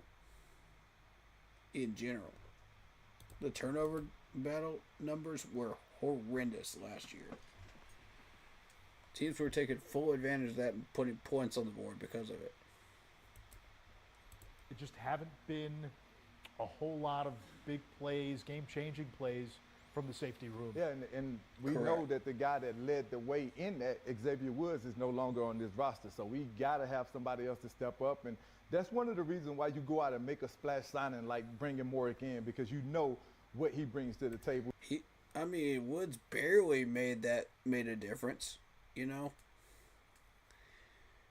If that's our best game-changing safety that we can get, man, we're in trouble. Well, you know he was the best safety on the board for the free agency period, so to be able to lock him up and solidify him, now having him work with somebody else, I think that that's going to add value to that safety room as well by bringing him in. So it's a huge key battle, and we're looking forward to seeing which one of these guys really steps up and takes over that position. Yeah. Agreed. Something else to watch, and you may have seen this in a few of the preseason games. You know, the Panthers, they play a 3-4, but just given the current state of the NFL, you'll see a lot of nickel. Oh, yeah. A lot of nickel, and we have seen them kind of move the chess pieces a little bit. So when they go to nickel and bring in that fifth defensive back, we've seen Merrig slide up into the box, and then Shaw Smith-Wade is a guy who's your, nickel. They'll play back at safety. Listen, I love the versatility of the players that we have on this football team. Whenever you can maneuver and move guys around, it sort of reminds me of what we did with Shaq Thompson his rookie year, because we didn't conform to the ways of the league and where things were going. Most teams played nickel. We went 11 personnel. Around a little bit too. Yeah, we moved around a bunch, but most teams didn't. Most teams would go into a nickel formation when they went 11 personnel. We would keep Shaq Thompson on the field. So I see Morick being that kind of guy where you can maneuver him, move him around. He's a guy that can blitz extremely well. He can play on the back end extremely well, and he's really good in coverage. So he's kind of a chess piece for us as a defender, and I just feel like there's so many things that we can make happen with him at that position. That ability to play close to the line of scrimmage as a safety. How does that scramble in offense? Listen, it scrambles in offense because it takes a look away from a quarterback. Because now, when the safety comes down and he's primarily in the box, and you've identified him over the course of the week, he's going to be that middle field safety. He's going to be that guy that's on the back end, whether they're playing cover two, whether they're disguising. Trayvon Morick being a guy that comes down, sits in the box initially to start, and then he can fly to the middle of the field and play the middle half of the field. I mean, those are things that are going to confuse quarterbacks. They're going to confuse offensive guys, and they're going to force them to check plays at the line of scrimmage based on what they're seeing, which it might not necessarily be what we're doing. And that's one of the things that I love about having a guy like that on our team. Right. Agreed. That's a really good breakdown, TD. I like that. Position, safety remaining fluid, and hopefully we get some resolution after Thursday, certainly by a week from today when rosters go down to 53. Let's shift our focus to inside linebackers. Yes. So Christian Roseboom, the exploding flower, that is your green dot. He's going to be the communicator. You've got Trevin Wallace. Those are your two starters. And then who is 3 and 4? Claude Sherilis has spent some time in the system. He's somebody the coaching staff likes. John Radigan, mostly a special teams player. Jacoby Windman was a guy we saw a pretty good amount last year as well. Listen, this is a position that I feel like we have a lot of work to do on. Yeah. Playing that inside linebacker, you got to have a ton of experience, and we just don't have. You look to be in pretty good shape. We just don't have. I mean, I can fool people from time to time. I steal a couple plays, but we got to have guys that understand what it takes to play that position. And it's not just about knowing what you have to do or knowing where you need to be. You got to be a guy that can go in and command the attention of 10 other men. Once you make the play call, guys have to trust and understand that you're going to put them in the right spot. A lot like Luke Kuechly did for us, he calmed the waters. He was the guy that made sure that everything went according to what we called. And I was the guy that helped him echo whatever we had. But it really boils down to making sure that the guys in the middle are the guys that we can trust the most. And right now, Trevin, he understands the pressure that's on him, but I feel like he's a guy that is absolutely going to take that next step and elevate his game to the next level, because we all know that he has a ton of potential and a ton of ability, but it's all about putting it together. And Rose Boone played a lot. He's exactly right. I called it. I said Trevin Wallace would be the next guy to take that step, didn't I? I said it. TD is echoing me right now, and I love it. TD is confirming it. Wow, that's crazy. A lot of football for the Rams last year. Big season. Big season, so I expect nothing short of him having that kind of season, especially after losing our guys last year. Yeah, Roseboom, 135 tackles for the Rams last year. Another name to watch, Bam Martin-Scott. Don't sleep on him.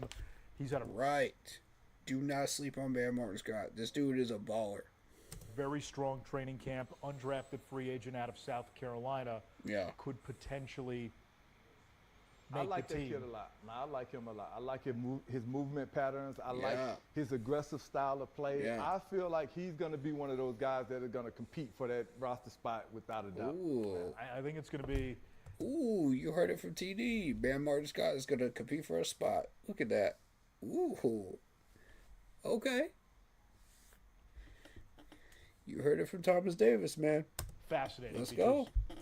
Again, with the Josie Jewell situation and having Thomas let him go before camp putting started, the flowers on him. Your depth takes a significant hit. But that was a tough loss for us on the inside. The one guy I'm excited to watch is Trevin Wallace. Last year there were times where, because of injuries, remember the Chicago game, green dot, and his head was spinning, and he's a young player, and he said, hey, the game has slowed down for me now in year 2. That's a good and sign. now that Rose Boom is the green dot, what does that free up Trevin Wallace to do? It frees up Trevin Wallace to focus on all of the other things instead of making the play call. Correct. Now you can lock in, you can understand, because this is his second year, so it's a lot of pressure to be put on a player. But for him to be able to just line up, understand what he has, what's in front of him, and to react to that, it's going to allow him to play so much faster, and he's going to be so much effective as a player. So I cannot wait to see what he brings to the table. You might want to hold on. Agreed on that one, TD. Yeah, he's taking those next steps up, man. I like this. We're going to keep our eye over this week on the kicking battle, right? Eddie Pinheiro left in the offseason. And for those that are kind of new to the stream that haven't heard me say this before, Trevin Wallace reminds me of AJ Klein, because he can go side to side, laterally, all over the field and stop the run. So he's a major run stopper, and AJ Klein was a beast when it came to that. So, Trevin's on his way, man. He's on his way up the ladder, and I love it. He was not retained. You have Matthew Wright, the veteran. You've got the rookie, Ryan Fitzgerald. Yep. Fitzgerald made a 52-yard field goal against the Texans. Matthew Wright missed a 55-yard field goal. I think that Fitzgerald's going to win that battle. But, it's the fact that we have this battle going on in the first place, and Eddie can't kick a 50-plus yarder. Yikes. We got some trouble in paradise at kicker, man. And kicker is a very, very important position. If you don't get that right, That's a problem. And then, listen, there's still the possibility that the starting kicker may not be on the roster. Listen, that's definitely something that is possible. Could come yeah. down to a final decision. Yeah. He's got that a happens point. in this game, or it could be something that happens over the course of the week and the week preparing for the game. But really, what if somebody cuts a really, really good kicker that is better than Fitzgerald and Wright, and we get him? What if? I'm just saying hypotheticals. What if? I mean, this is a really outside of the box scenario, but you just never know. I mean, Dan, pay attention, buddy, because you know you never know what's going to pop up in that free agent list once these guys start getting cut. when you look at the kicking position, it's not always necessary what happens in the game, because these coaches have had an opportunity to watch these guys make hundreds of kicks in practice, and it really is going to come down to a comfortability level when it comes to placement on kickoff, because that's a huge component now too, with the kickoff position being where it is now. You got to have a guy that not only can make kicks, but if you want to place the ball in a certain spot to be able to start in a certain position, that's something that could be a factor when you're making the decision on the kicker. You know, the one thing I noticed in the Cleveland Good point, Thomas Davis. I like that. Game, that first preseason game. Yeah. I want to say there were 2 or 3 kicks on kickoffs where the Panthers were able to get the ball in the landing zone and have it bounce in. Wait, what was that? What was that stat? Matthew Wright, 87.3% on 63 career field goal attempts in 29 games. And I mean, if you're going by stats, Matthew Wright has the advantage.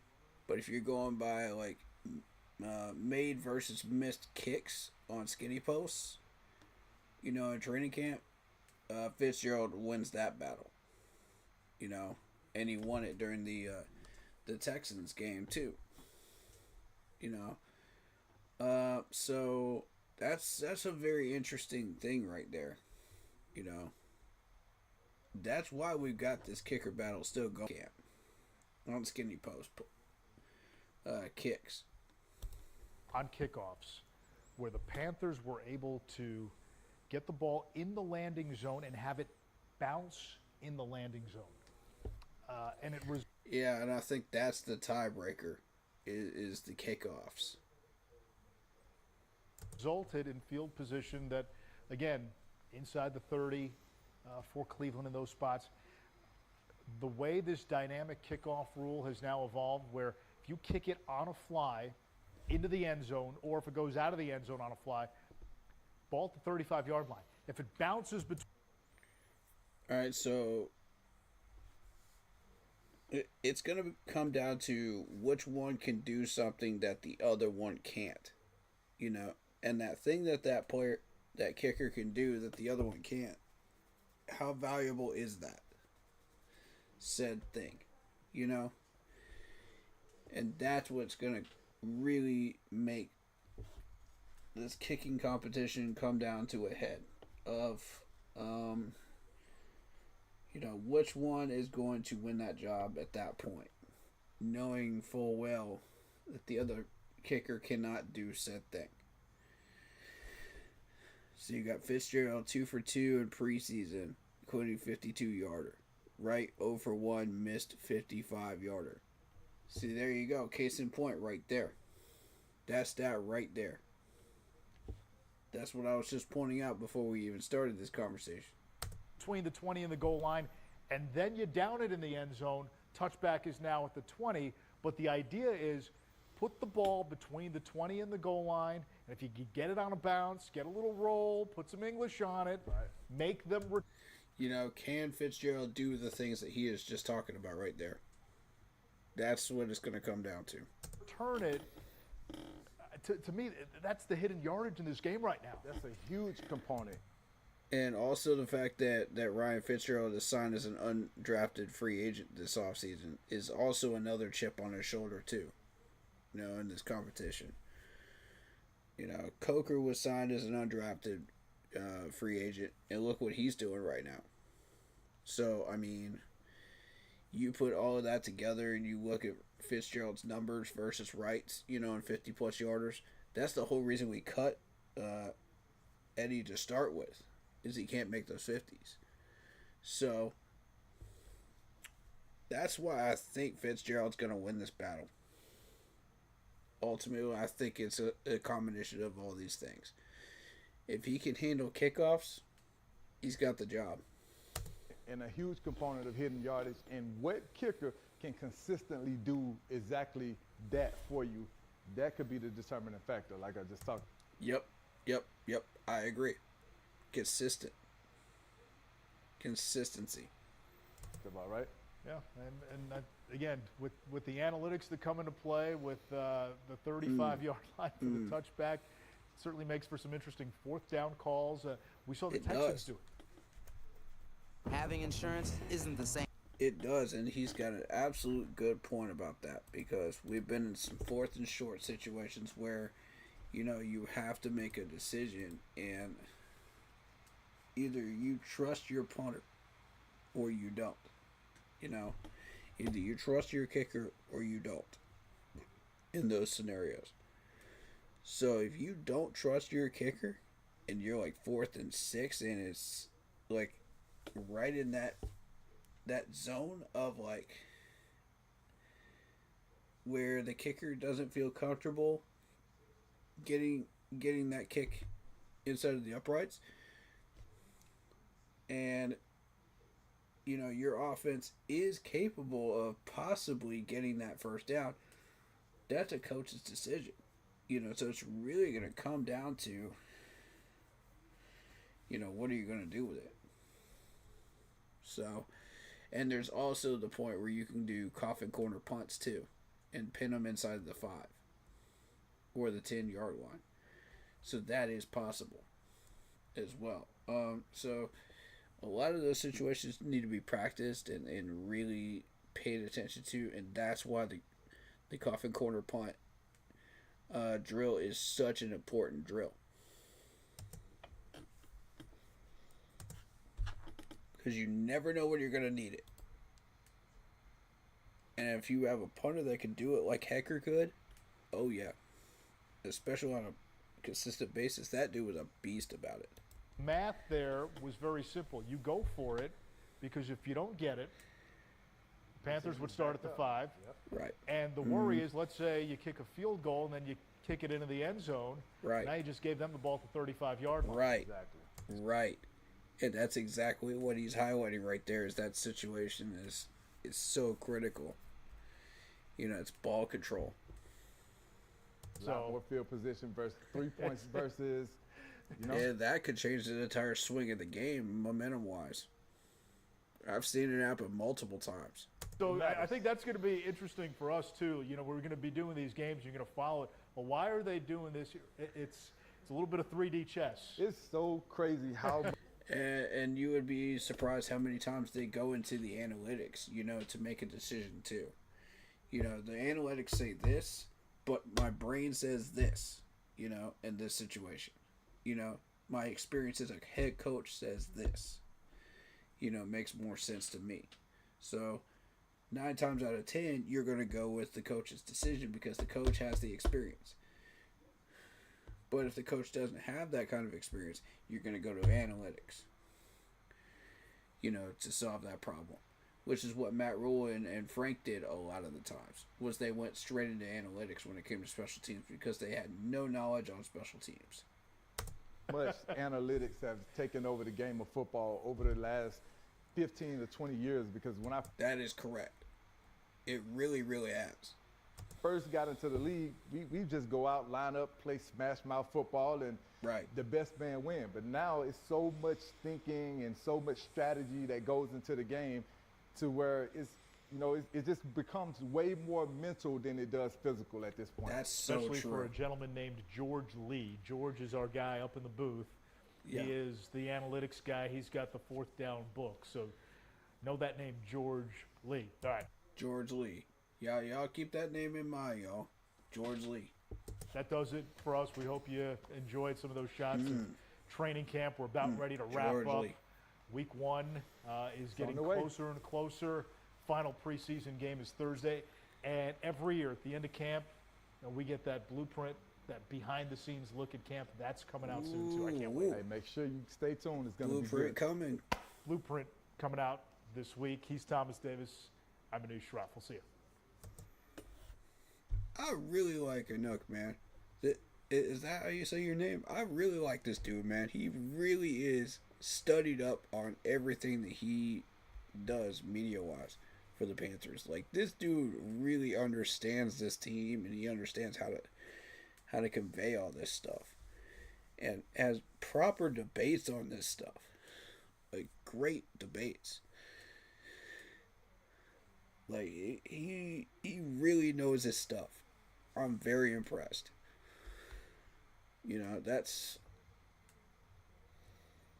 very few of these people that work in the Panthers organization that have that kind of knowledge, other than the coaches themselves and Thomas Davis, the veterans, you know, and Luke Kuechly, you know. So that's when you see somebody like that in your organization, honor and respect them. Okay, show them some love and show them some respect, because they're not easy to come by.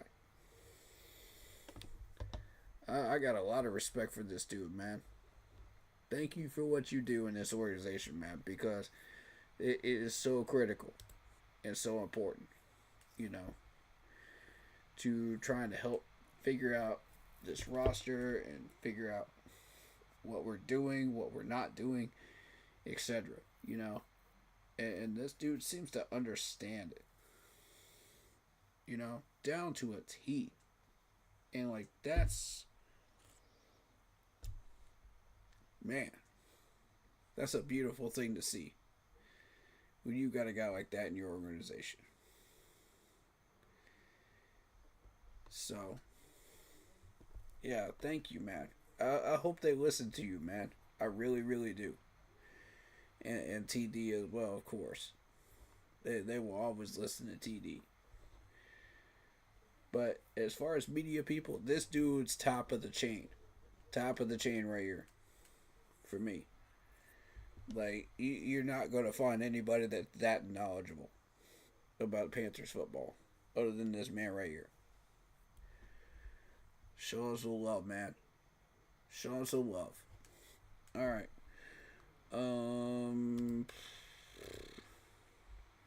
Is there anything else we need to cover before that blueprint comes out? I think we got everything. We'll do the blueprint in the next stream, and we'll make our 53-man roster predictions in that stream, and then we'll do the game on Thursday. So I'm excited for that. And roster cuts are on Saturday, right? They said the 23rd. Is that what he said? 23rd. Let me just double check that just to be sure. Earn 100. I don't care about the ads. Get the ads out of here. Miss me with those. I'm trying to find something. Come on. Miss me with the ads. Come on. Alright, 26th. 26th is on Tuesday. Next Tuesday. Next Tuesday, y'all. So we're going to see a lot of action next Tuesday. So what I'm going to do is I'm going to wait for all of those roster cuts to be done. And we'll do a stream on the 27th next week. That's what we're going to do. 27th. Look for a stream from me. About the roster cuts. Tomorrow we'll be doing the blueprints, which will be Wednesday. Thursday is the game. We'll kind of take Friday and Saturday off. We'll take the whole weekend off, really, and not do anything. So look for a stream as far as the 2015 documentary sometime next week. We might do that Monday. We might do that Thursday or Friday of next week. I don't know, but we'll figure it out, right? It's too far away to really nail that one down, but that's what the schedule is going to look like streaming wise. Blueprint 20th, game on the 21st, take the weekend off, stream on the 27th. Once all the cuts are made, we'll talk about all the cuts, and then either the 28th or 29th we'll do the stream with the 2015 Panthers documentary. But I want to try to knock this out before the season starts. When does the season start? Let's see. Officially, it starts on the 7th of next month. Alright, so right there. That's the start of next month.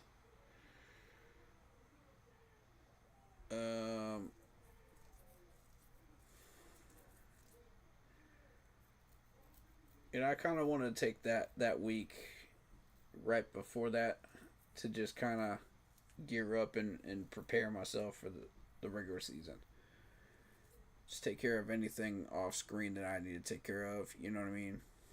And just prep up. So that last week of this month, and then we'll finish up August with all this content. So I would like to do a gaming stream one day of the first week of September. I'd like to do that. We'll see if we can get that in.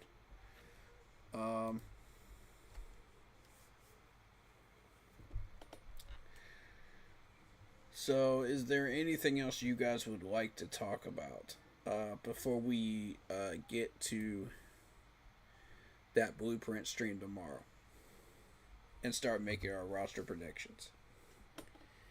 You know, anything training camp related, let's go. Hit me with it. I want to talk about it. It's your last chance before we do the 53-man roster predictions.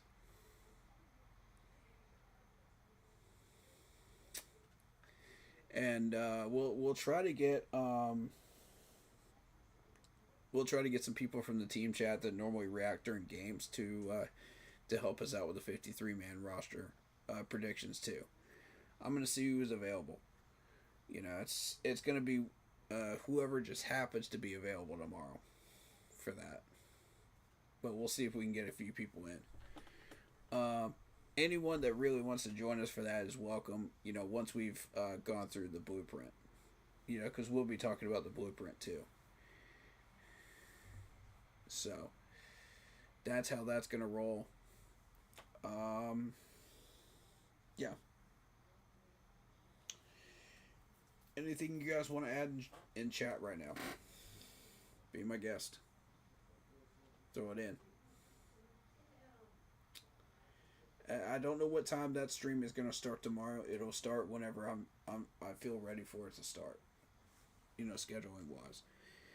You know, I've got a lot going on, so I don't know how that's gonna play out. We'll see.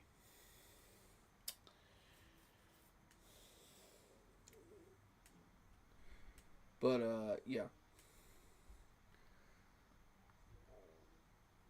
What do y'all think, man? What do y'all want to talk about? Throw me some players' names in chat. Let's whoever y'all want to talk about. I'm down for a few more minutes. Then I'm gonna grab some dinner.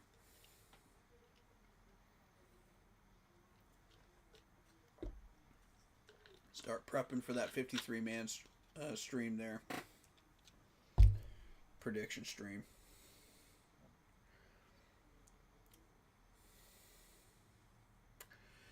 All right.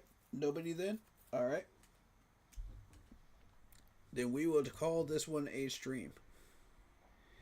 Is there... with that in mind.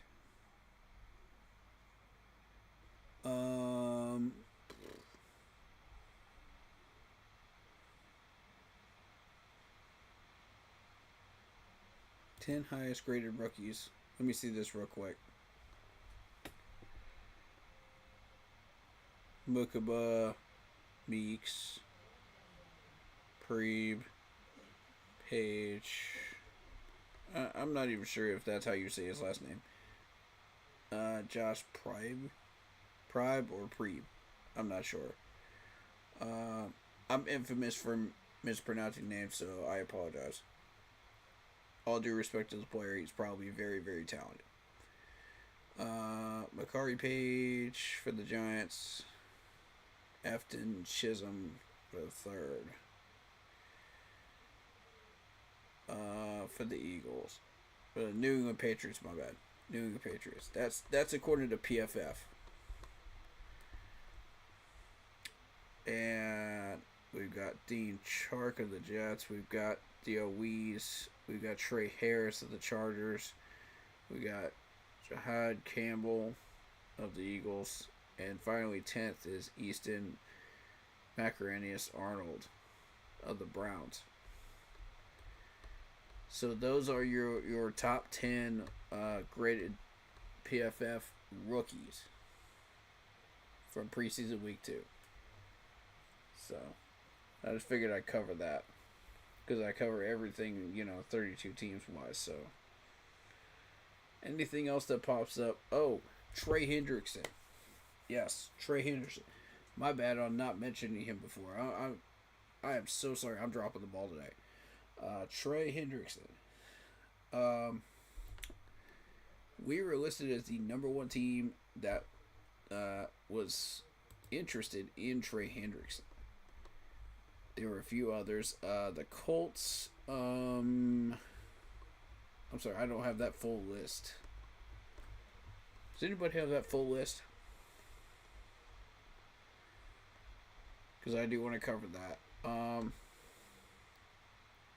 Real quick. Because that is important enough to cover.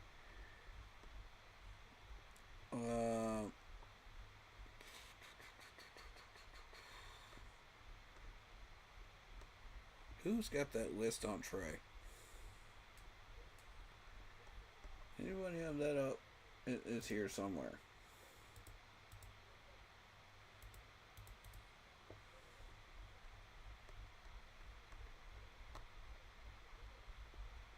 When did that pop up? That popped up like 2-3 days ago, right?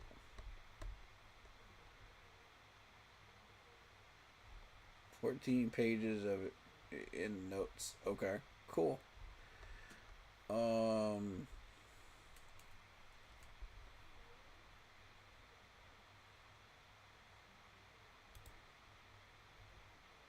me see what this is. Panthers breakdown.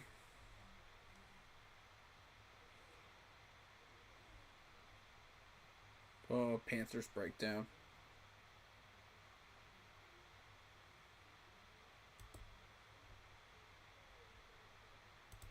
Yeah, I'll give you guys a follow.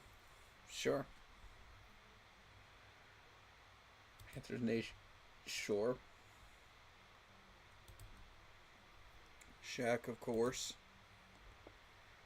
I'll follow Adam Scheckler. Yeah. Panthers Insider, sure.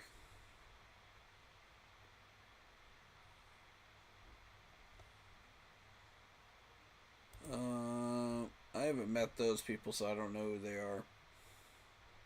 Steve Smith, I'm going to follow, of course.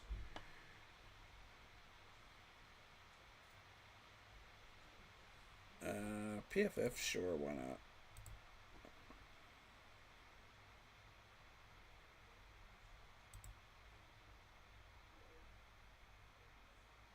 Okay, cool.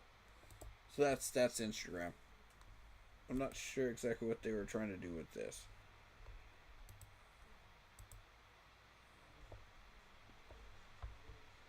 Oh, okay.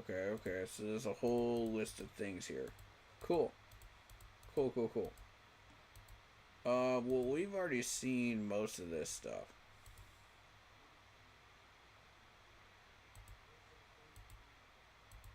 That's Joe Person. You know, that's Mike K. That's all gathered from other people on Twitter. All right, cool. We've already seen that then. But thank you to Anna Raisman for putting that stuff out. Appreciate you.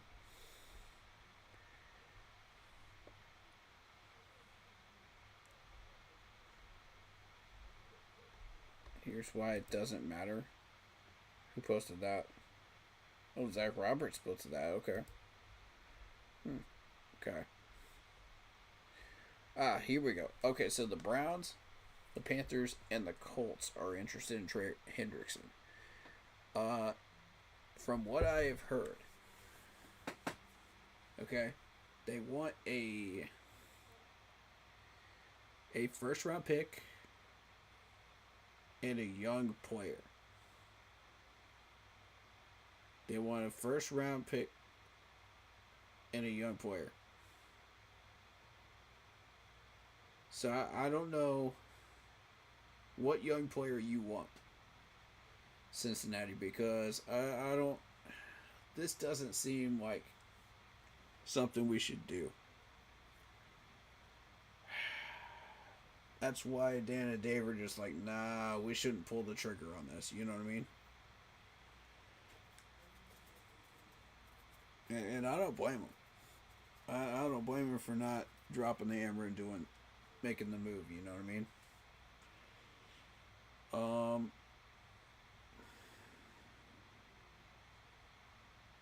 Because you're looking at a first round pick that is too valuable to give up right now. Much too valuable when we're a developing team in our second year. That plus you're talking about like how much cap room is Trey Hendrickson at this point. Let me take a look at him. And then we'll get back to Micah Parsons and we'll finish up conversation here.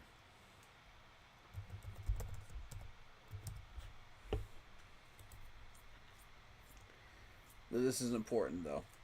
All right, you're looking at 15.1 2023, 20.1 in 2024, and 18.6 in 2025. For a total of $54 million contract for 3 years. Ouch. You know, do we really want to get stuck paying $18.6 million when that is basically what our cap space is right now? Let me show you what our cap space is right now. 18.8. That's why we haven't made a move, ladies and gentlemen. That's why. That's the main number one reason. Number two is you're giving up a first rounder, which does not play to our favor. You know, we need those number one picks as a developing team right now. Number three, good reason why we should get out of this race is the fact that we're giving up a young player, and like our team is full of young players. Which one are you talking about? We don't know which one we're talking about here. So until we have like an idea of which one we're talking about or which ones you're interested in Cincinnati, we're out. For that reason, we're out. Okay? Like Shark Tank. You know what I mean? Like, for those reasons, we're out. So, I mean, honestly, until you guys can be more specific about what you want, Bengals, we don't have anything. You know, so, as they say, you know, also in Shark Tank, as they say, Show us the numbers. Show us the numbers. And, you know, it's ironic I talk about Shark Tank because Mark Cuban was almost our owner.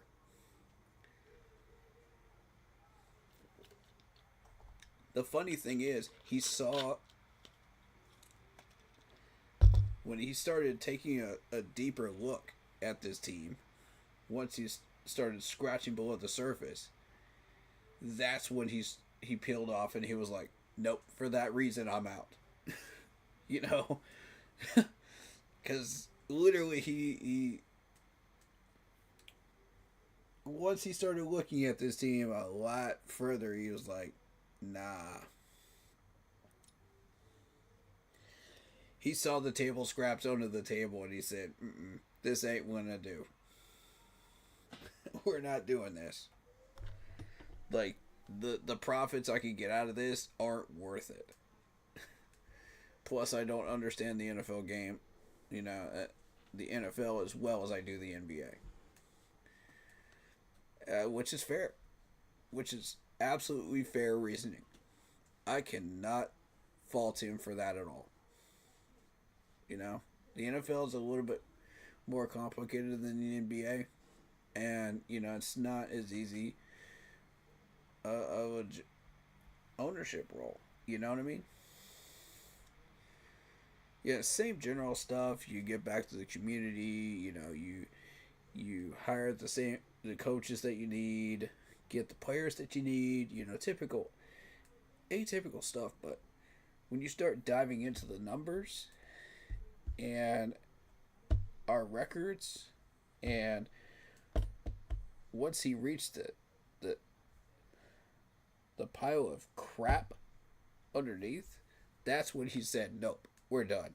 We're done here. Can't say I blame you, Mark. We were the worst team in 4 different sports. I cannot say I blame you.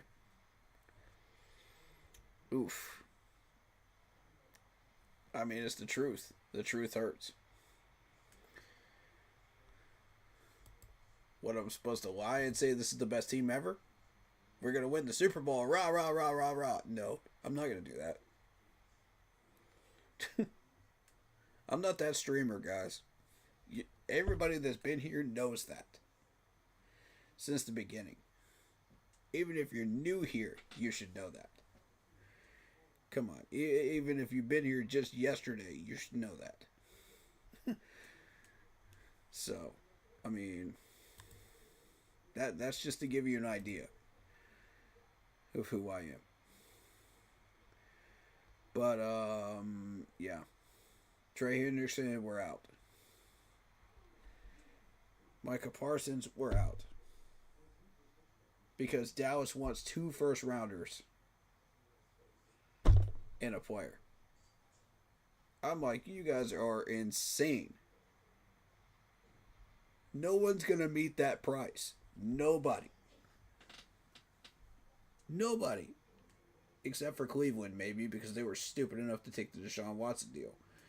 But nobody else besides that. And Cleveland might just have the dumbest GM in the NFL right now. They might. $250 million to Deshaun Watson, who got in trouble with the massage parlor stuff. You know, like, and he's not even seeing the field. He's injured now too. Like, ouch. That set Cleveland back for years. Right when they were starting to make progress with Baker Mayfield.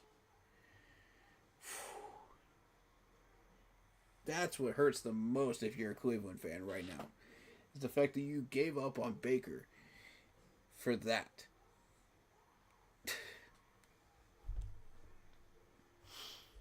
But if you're a Cleveland fan, you're used to this crap.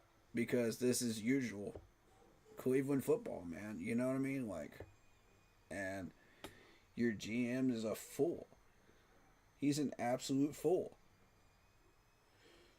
Like, and if they didn't already have their quarterback right now, and they weren't already spending that kind of money, they would have spent the bank on Micah Parsons. You guys know it.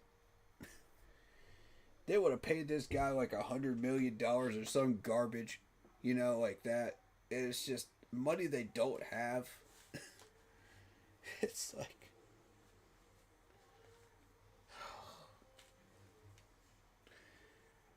Cleveland doesn't know what they're doing, man. They don't know what they're doing with the talent they've got, and they're idiots with it. Like you got Nick Chubb, for goodness sakes. Let me see what Cleveland's got, actually. I want to see their roster. Hold up.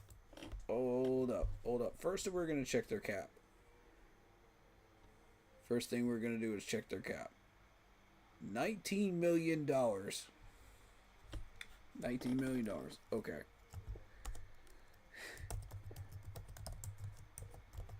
Yeah, Browns depth chart. I got to see this. This is going to be outlandish and ridiculous.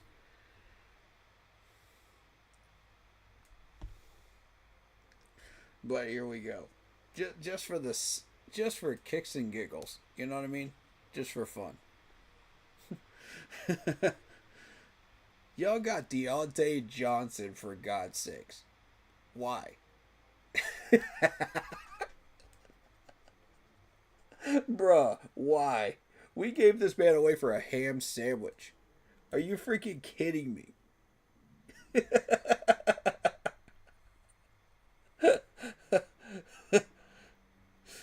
Oh my God, dude. Oh God, we lost to this? Jesus. That's embarrassing. Guys, that is embarrassing in preseason. Wyatt Teller. You got David Njoku. I like David Njoku. He's a beast. Don't sleep on that dude. Flacco's a beast. At times. He's not as much anymore.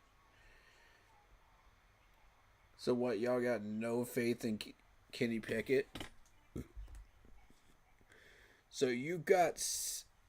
How many quarterbacks? 1, 2, 3, 4, 5, 6 quarterbacks now.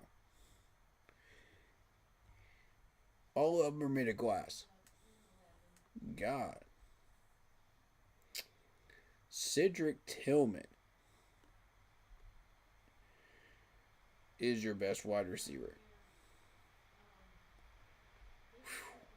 And Jerry Jeudy. A washed up Jerry Jeudy. Ouch. Well, I shouldn't say he's washed up just yet. He's getting up there, though. Myles Garrett. I'll give you Myles Garrett. I'll give you Mason Graham. I'll give you Swearinger. The defense isn't too bad. But the fact that we lost to that offense...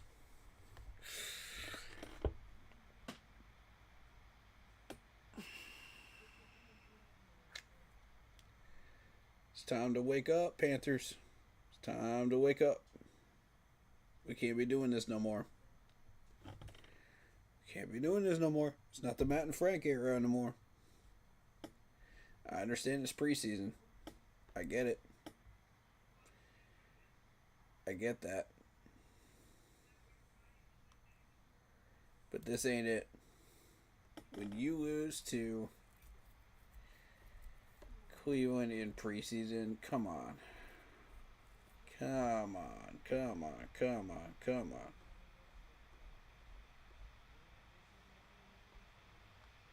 By 20 points. By 20 points.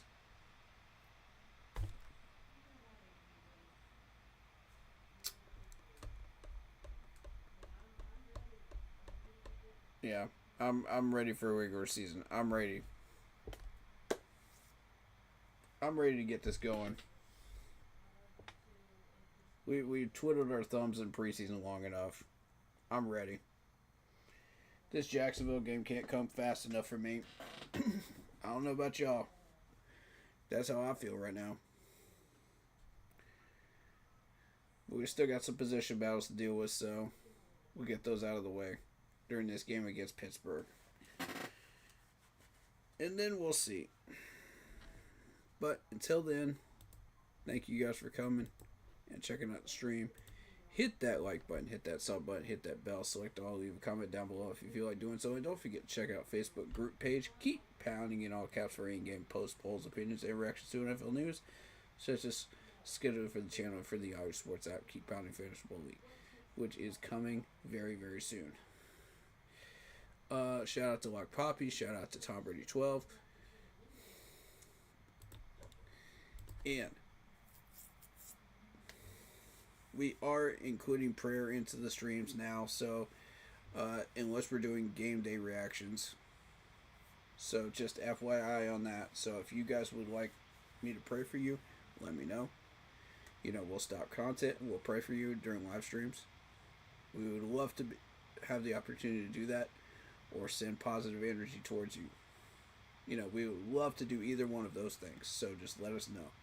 This is an opportunity. This is a massive platform, and I'm not taking it lightly. It's an opportunity to help people. So let's do it, man. Let's do it. But yeah. Here's socials if you want to get a hold of me. Shadow Warrior 645 with 1W on Instagram. Or go through the Keep Pounding Facebook group page. Look for my name, Corey. You'll see my post. You'll see who I am. You'll know. It's got an admin tag on it. So, you'll know it's me. Okay? And just go ahead and reach out through Messenger to me if you wish. I will chat it up with anybody. Happy to do so if I'm not busy. If I am, I'll let you know when I'm not. So,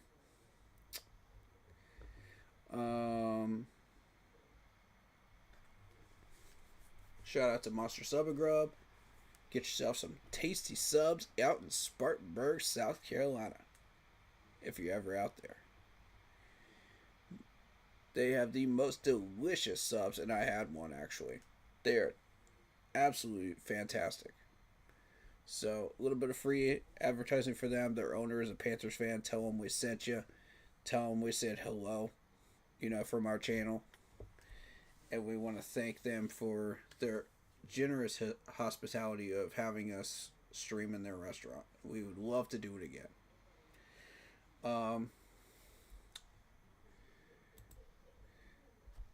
Shout out to all the other YouTubers, Panther YouTubers out there. Keep doing your thing.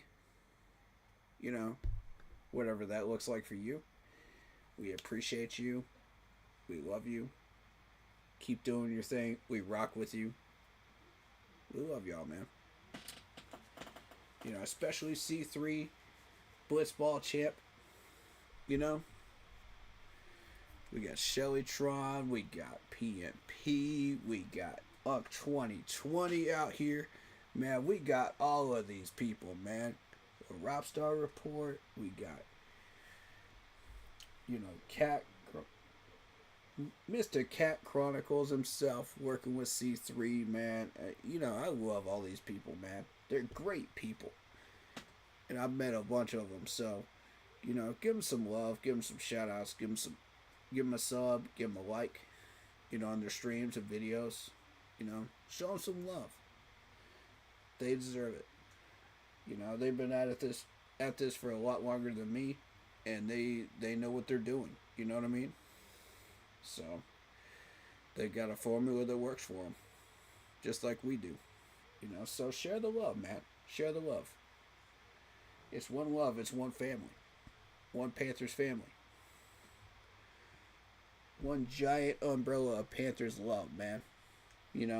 But we are here and we're representing the Sam Mills with the Keep Pounding community.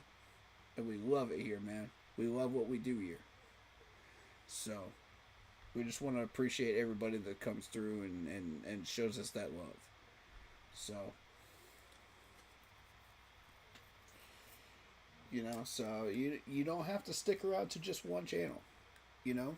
Keep the love going throughout the rest of these channels too. You know what I mean?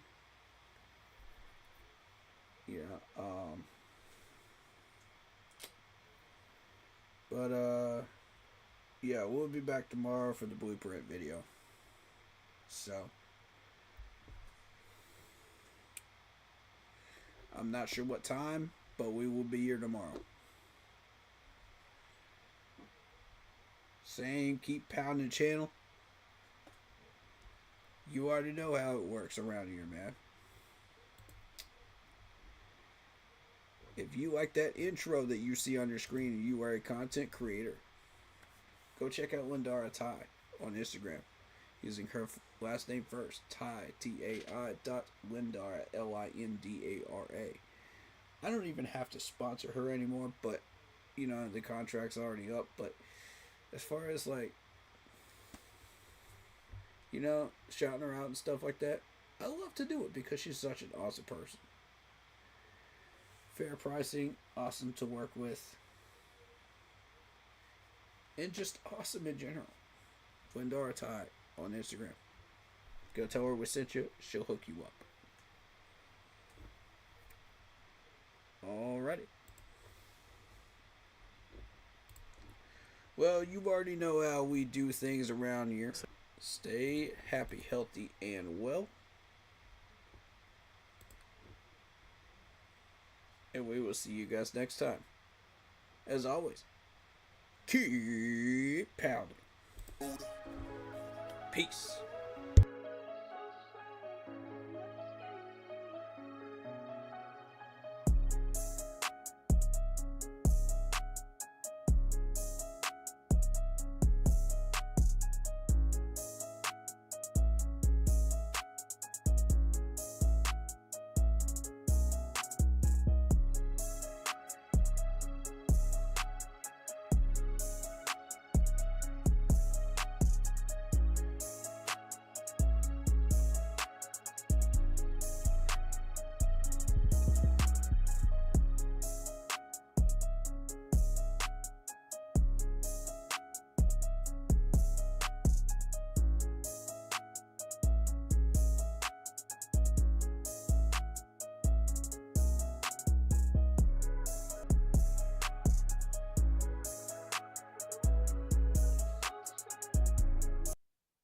Hey guys, just so you know, I'm sending you guys over to C3. C3 is doing a podcast with Joe Person. So go check out C3 with Joe Person right now. Alright? Go check them out. Unk's live too.